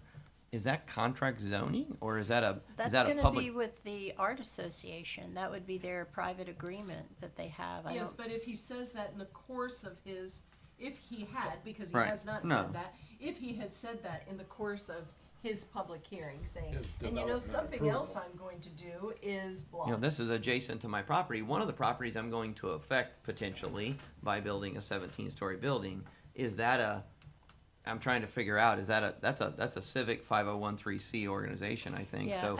I don't think that the town Okay. is really involved in that specifically. Unless we're considering that action as part of our approval Right. process. And I'm just trying to figure out, can Because we? that's, I Could, don't, could that be a Are we benefit? allowed to? I Right, don't question. think right. so. No? Okay. No. What you would be requiring is the local government to contract with a not-for-profit So as, No, as a re- condition. No, we're not Requiring- requiring no. it. requiring or rewarding, and I go to Vice Mayor's conversation yesterday, which was extensive around the art group. It was clear connection to me, wink, wink, nod, nod, or have a conversation, and the president of the Art Association came up and acknowledged the conversation's happening, and it mattered to him. It matters to me. So requirement versus the acknowledgement, I think, are different things, but they're powerful things. They are powerful, yeah. so, I guess. They're my- valuable to the community, sorry. They're valuable, no, they are, they're very valuable to the community. So I guess my question would be, you two are saying this very passionately, where else does this happen? And is there something that we could formulate that to say, hey, you know, this is another criteria that we'd like to look at and address? How are you going to impact the overall community? And in a way that it is legal for us to do so. Correct. You know, because you couldn't say, "Hey, Matt, if you build that that art association, we're going to let you have your 17 Right, stories." right. You can't say that. No. So who But- gives, It might go into effect pick January. John Q. developer, who gives that entity or that individual an orientation of our community? Where does the conversation around, here's the things that matter to us, here's the things we value, here's the way we behave. It's not documented that you better do this or you're out. It's an appreciation and a representation of the underlying culture and the ability they have to accelerate their involvement in a way that adds a lot of distinction to me versus someone from another city coming in and sending their business development people, making offers to the land, and by rights do what they want to do. Whole different feeling during the interaction of the people I want to be around. I don't know where that orientation happens. Again, not back to staff's responsibility to do it. They're trying to follow what we give them. But I wish there was some of the other So communities do I, I've lived now in. that you put it that way, because that's almost like a comprehensive plan goal. That's Yeah. almost like talking about, you know, as this community redevelops, we aspire to having folks who are coming to the island or folks who are redeveloping to have a greater impact. Is that making you nervous? It makes me a little bit nervous. 'Cause I wouldn't, and I'm looking at Nancy again, to define the types of developers you want. Yes, No. you want a good neighbor, right? You want a community partner, and they're certainly able to say that when they come before you. But you should be judging the project on its merits. And those things, I mean, there's such things as voluntary proffers. If he came and he said, I want to give, you know, $1,000 to the Fort Myers Beach Art Association, that money would probably have to pass through the town, and then we would turn that over so that we can verify that. So you have to also think about the enforcement and the legal structure. Everybody wants a good neighbor who's part of the community, but it makes me, you know, uncomfortable to think about defining So Can I- types. I think we're at and two the different ends of the spectrum. When it gets to Yes. you, I Yeah. agree it ought to be Yeah, there. I I'm totally talking agree. about Yeah. much earlier than that. Right. The Nexus, when I was running the chamber in Orlando, the chamber took full responsibility for this role. And you as a CEO in that community had to sign up to be available 3 or 4 times a year to meet with potential developers or people that want to move companies to Orlando, et cetera. And that was a 2 or 3 hour luncheon about who we are, what we care about, what we value. And it's funny how that altered So their first interactions when it came to the request then, that we didn't ordain or demand, but it always showed up. And it kept things the way they ought to be. Yeah, I have Community seen, outreach. seen that where Yes. certain organizations, and I don't, is this Chamber 501c3? Or is it, but anyway, certain organizations given roles within the community. So, you might be maybe not required, but asked to meet, these are the tiered organizations that the town council is going to take their input fund from, that you have to, meet with first. I mean, I'm looking to the attorney to put that Yeah. in legal format. I don't know if that necessarily is a requirement as much as a suggestion that this is, but again, I'm a little hesitant to give any power to an outside organization that's not the town. No, I would agree with Judith, but I think you can have community outreach meetings. I think you could require that. Yes, this is something What that I'm could, after. yes, exactly, this is something that could come up in any one of these, events that the developers so far have had. That could be something that would be brought up in those sort of, in that sort of environment. I hadn't thought about that. Can I just and dig I'm this- surprised I hadn't thought about It's a that. teeny tiny bit forward. If Matt had come to us and said, "Hey, by the way, remember the 3,000 square foot of space that was, I can't remember. It's like we were trying to figure out what it was, or there was some space that was in the building on the not beach side that was, I can't remember. We were trying to figure out what it was going to be used for. Like, is it a convention center or whatever?" If Matt had come to us and said, "Well, I'm going to actually make that space available in perpetuity for a civic organization," as for instance. He knows about the property across the street and what it's for, right? I'm gonna make space available in my development for that. Is that a special benefit or a public benefit? If he said, I'm gonna give the Art Association 3,000 square foot to have a, their place and a gallery, It's a is that? special benefit. It's a special benefit, okay, Perfect. yeah, Special benefit. right. And it would matter. Yes. It would matter. absolutely matter It would matter. to most Yes. everyone in this That's the community. whole concept. It would I- That's and where I again, was I know trying to you get guys to. like requirements because you can live safely within them. I'm talking about encouragement and not some clear communication. This solves a encouragement. problem, right? That's It it. solves a problem for this community in rebuilding. It prevents a further, maybe potentially a hurricane from damaging a civic organization's property again. And I know I'm just using one example. And There it's are many others. rebuilding the community, not Right. just rebuilding projects. Exactly. It's not just taking that property and saying, I'm gonna put a bunch of residences on it or rental condos or Now is the whatever. time to do that because Yeah. there's so many options There are.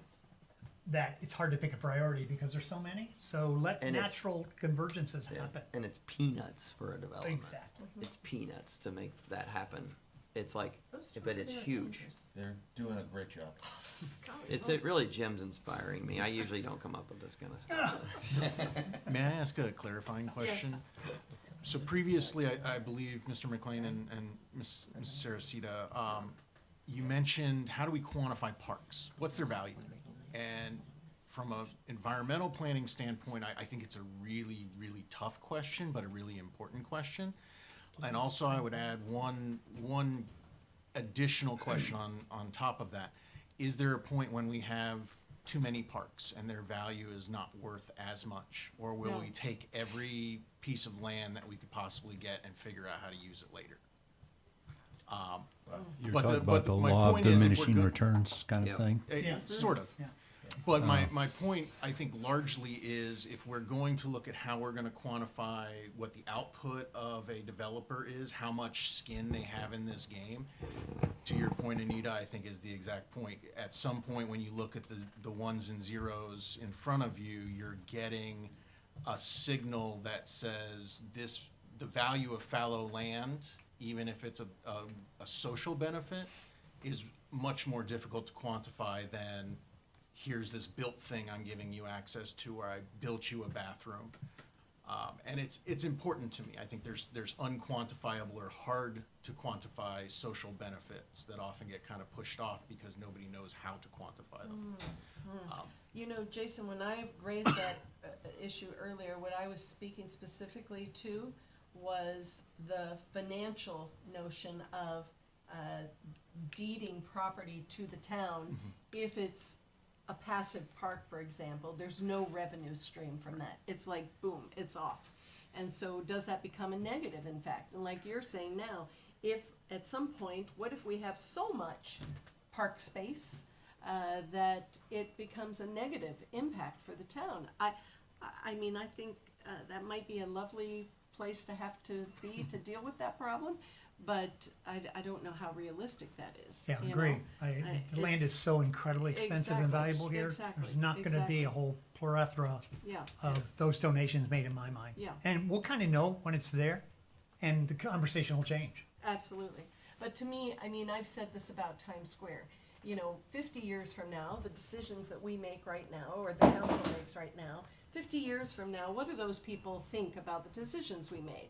Are they glad that that the new hotel was built? Or are they glad that they have a place to sit and look at the beach? I personally think they're glad that they have a place to sit and look at the beach, because not everybody will have access to the hotel. But, that's just my point of view. But just to make our vision quest here for a definition of public benefits, which I think we've, narrowed down, can we give some examples? Some real examples, not special benefits, of only public benefits. So Jim made a list, this Jim. So reduced density is in the comp plan. We shall reduce density wherever we have a chance to do that. To me, that's like an ultimate public benefit, because it reduces traffic, it reduces impact on the island. Do you all agree with that? Sure. Yes. Yeah. View corridors, we've talked about ad nauseum. Clear. Publicly deeded open space and beachfront access, that's kind of like a view Yep. corridor, but not really, but publicly deeded, I think is super important. So to me, that's another good example of a public benefit. The same with parking spaces. Road right-of-way dedication. Eliminating curb cuts on Estero Boulevard, is that a public benefit? It sure helps traffic. It does, you're right, it does. Do you all agree it's a public benefit? I do. And permanent source of periodic funding for town infrastructure? Jim, I didn't understand this one.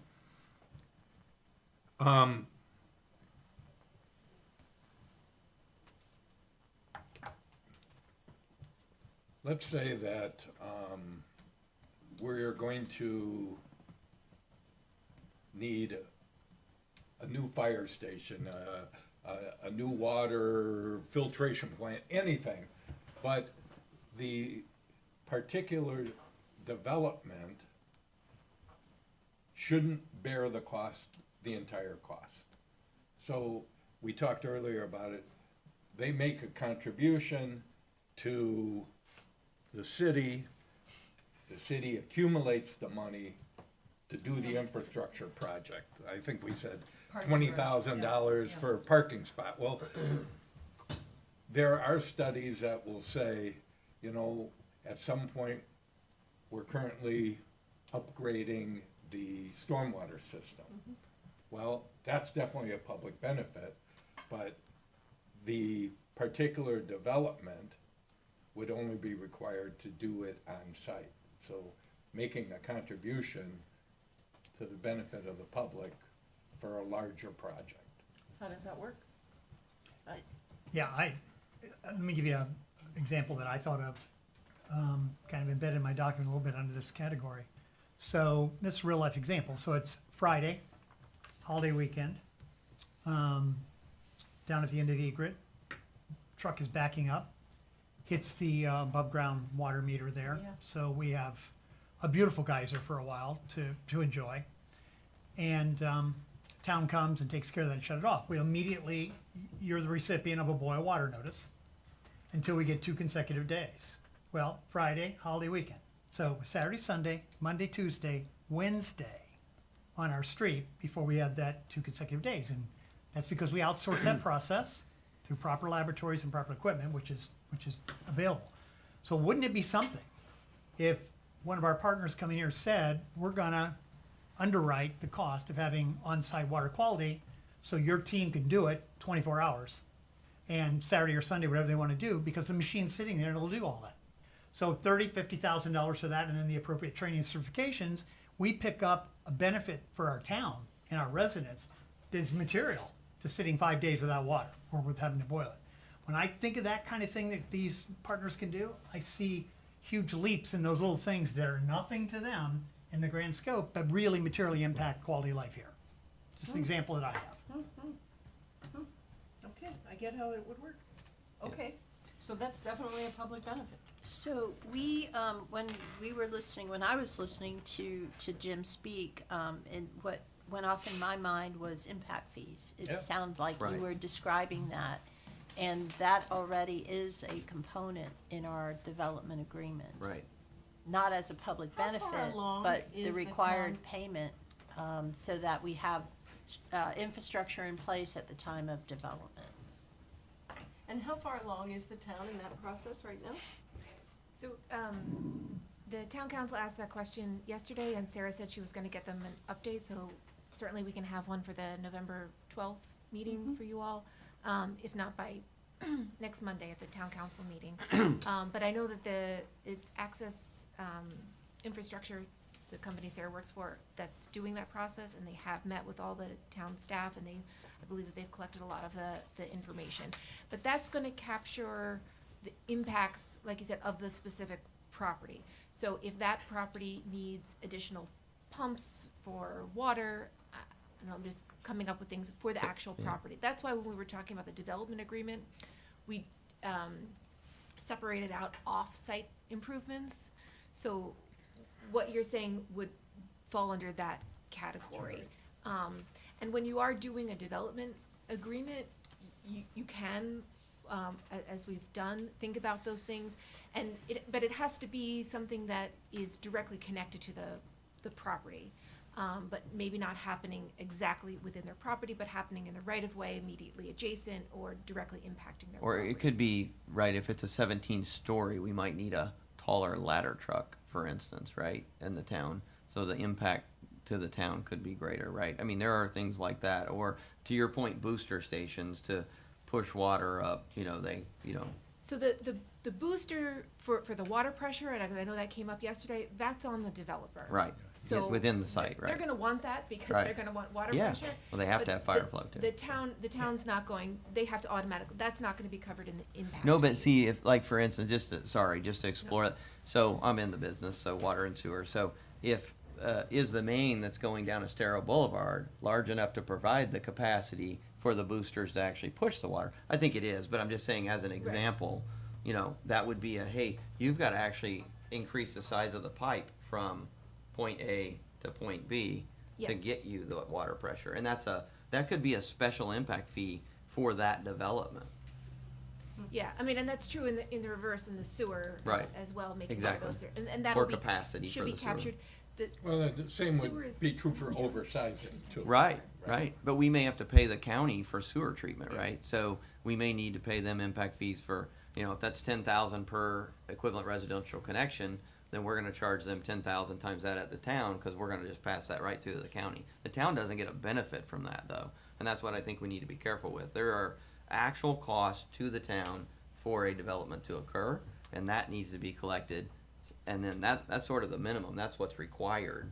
And then if there's anything additional, like, I don't know what it would be, to your point, something that's different and out of the ordinary that the town wants, or a ladder truck, hey, we need an Sure. extra $1 million to, have a truck that has a long enough ladder, kind of thing. And so, again, there's ways around that, but, that would be probably a poor example, but there may be something like But that. not to get too granular, but these kind of things end up mattering. The amount of water pressure going down that big main, I'm volunteering to help one of the condo units boards navigate through our process, just because they can't do it on their own. These people aren't used to this. So as we're going through the 50% stuff and all that, obviously the fire pump in there for their building became a big issue. So we spent some time with the fire department and learned, because of where they sit on the main, if your PSA going in front of that building is sufficient, you can put a tap on there at your cost and not have to put a fire pump under the building for all those residents now. It was an extraordinary elimination of an expense that they wouldn't have had, but if we had those kind of conversations with people that are doing infrastructure, all the condo units, to some degree of scale, could benefit financially and maintenance-wise, et cetera, and insurance Right. by not having to make an investment individually, but collectively, this was an impact to the town. And that's a live example that we literally just got signed off on and done. So this can matter under this infrastructure thing beyond, way beyond the development itself. Right, completely agree. I don't even know where to put that. You know, that's not my area, but you're absolutely right. Well, I'm trying to keep on So what you could- I'm Yeah. talking Absolutely. about. The point Absolutely. is, there are benefits, There or are. there are things the town could get Well, from new development. Yeah. maybe like an example like this. So I want to put in a 17-story building. I know I'm going to need fire pumps and everything, but also the town has a booster pumping station by the bridge where it gets water from Lee County, and the town's pumping station needs work. It got damaged in the hurricane. I'm going to make a contribution Yeah. to fixing that Accelerate pumping infrastructure, station. yeah. I mean, that would be probably a reasonable example, what you're talking In about. real life, and it could happen now, way before the development ever happens, right? It could help the town accelerate its As restoration. soon as they get their approval, I think is what Right, you're saying. right. So if I could, just, yeah, so, one, again, it's gotta have when we're talking about a specific project, it's gotta have a direct nexus if we're requiring it. If it's a voluntary proffer on behalf of the developer, that falls in a different category. But if we're, just because Yeah. we're at 11 o'clock, thinking about the second half of this, so if you're requiring or asking for these things, what are they getting in return? Because if that's how we're still thinking about this, height versus public benefit, or something else, because I think there's lots of things we can ask for. for, but the developer's gonna wanna know, like, what am I required to do in exchange for what I would like to do, if that's where we're, But the most compelling things are not just those that you require. They're those that you offer in addition to what's required, back to a setback. So I know why you're concerned and you continue to remind us of that, and that's the right thing for you to do. I think very few of these get embedded in thou will if they Yeah, want not a anything else. requirement, right? Right, but to make the concepts available, the examples available, because there's too much, I don't know what you guys really want, I'm trying to create it. So stop us short of putting in something you don't think is enforceable or doesn't have a nexus. Shouldn't eliminate us from having the conversation of what we want, value, and would like people to offer to be part of. so maybe that's an important distinction when you have this conversation with town council. So there's part, like this public benefit, what we have in the comp plan, what we have in the code, where we're talking about the benefit versus the height. So you're gonna get some more feet, and this is but then we're talking about additional other things that are town goals, maybe, That's it.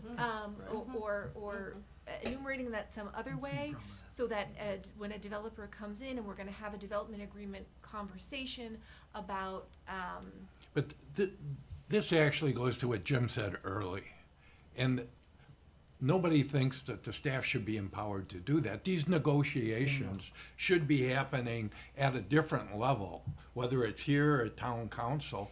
But there's no so I. reason not in a development agreement to be able to put all of these things on a list and negotiate them with them. So I 100% agree with you. Staff does not want to be involved in those things, but how the development agreement is set up right now, that's not the process. So the process, and I don't know if Nancy, you want to go over that, how that's specifically Well, set I- up, is for that negotiation to take place and then bring it to you. Yeah. And that's where we got uncomfortable, to be. And I understand that.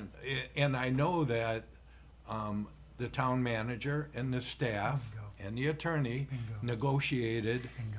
that document before we saw it. That is So- absolutely right. And when the other council I sat on, another community, the town manager in the same weak mayor form of government we have, was part of the presentation group to the city council, to us, around why they negotiated what they did and how they got there. Actually co-authored, if you will, or certainly was commingled with it. What I would want a town manager to have is a document that says, get these things in the conversation. Yeah. Nothing illegal about that. And then when you come to see us on council, you will represent how those negotiations went, and we started from here, and these got added, and I don't think there's anything wrong with that. No, I think that would be extremely helpful. That's what I'm used to seeing from a Because development when you look agreement. at the document, that's what Sarah was trying to represent yesterday. It says, have you provided us with these things? And yes, you provided us with. But they're and- ministerial in nature. I mean, they're just, exactly. Right, we need a survey have of the 7 property, we need a copies, exactly. legal description, you know, I mean, all, and which they of course provided to us, but then when it got to the, so, I think that makes sense. That's how we marry the two visions in my The mind. attorney is the official Well, sayer of whether yes, it but, works. but we don't necessarily, make value judgments as to what the special benefit or the public benefit is. Our role is really to to make sure that whatever is negotiated by staff and the town manager, that it's legally enforceable. We are a little bit more reactionary, I can't say the word. Reactionary. Yeah, there you go. Just like at today's meeting, I mean, you all are having the conversation, and then I'm gonna go back and make sure that what you're proposing is okay under Florida and federal law. It's almost like we're proposing two paths, or maybe two documents, or the actual zoning process that is the development agreement, and then maybe another document that embodies all the things we've brought up here as, I don't know, as topics or as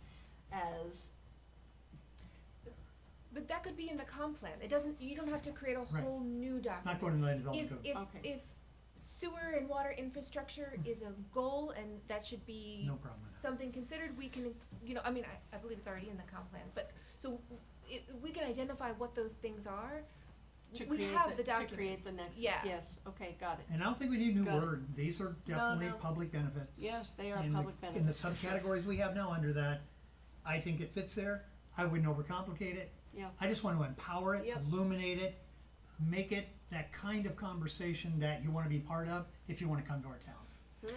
So the other thing I want to add is that the consistency with the comprehensive plan is vital to these development agreements, because if you are inconsistent with the comp plan, that pretty much ends the conversation.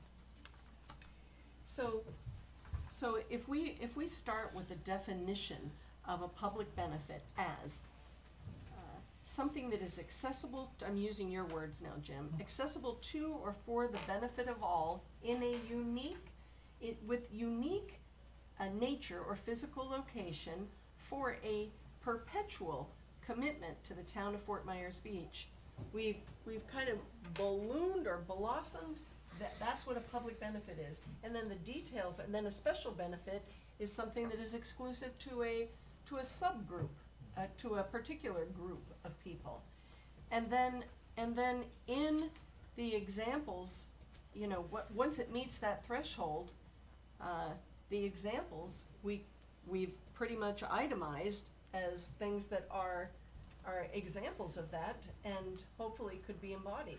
Yeah, I think that would be something that we can further evaluate and perhaps move forward with. So what I have in my notes is provide examples of other public benefits, which is cross-referenced back to your comprehensive plan language in the LDC for administration of height requests, as examples in your LDC section 34-631. And then perhaps include first a sentence embodying the definition that you've proposed, and then follow it up with these are some examples. And then also propose changes to 2.16 in your procedures to add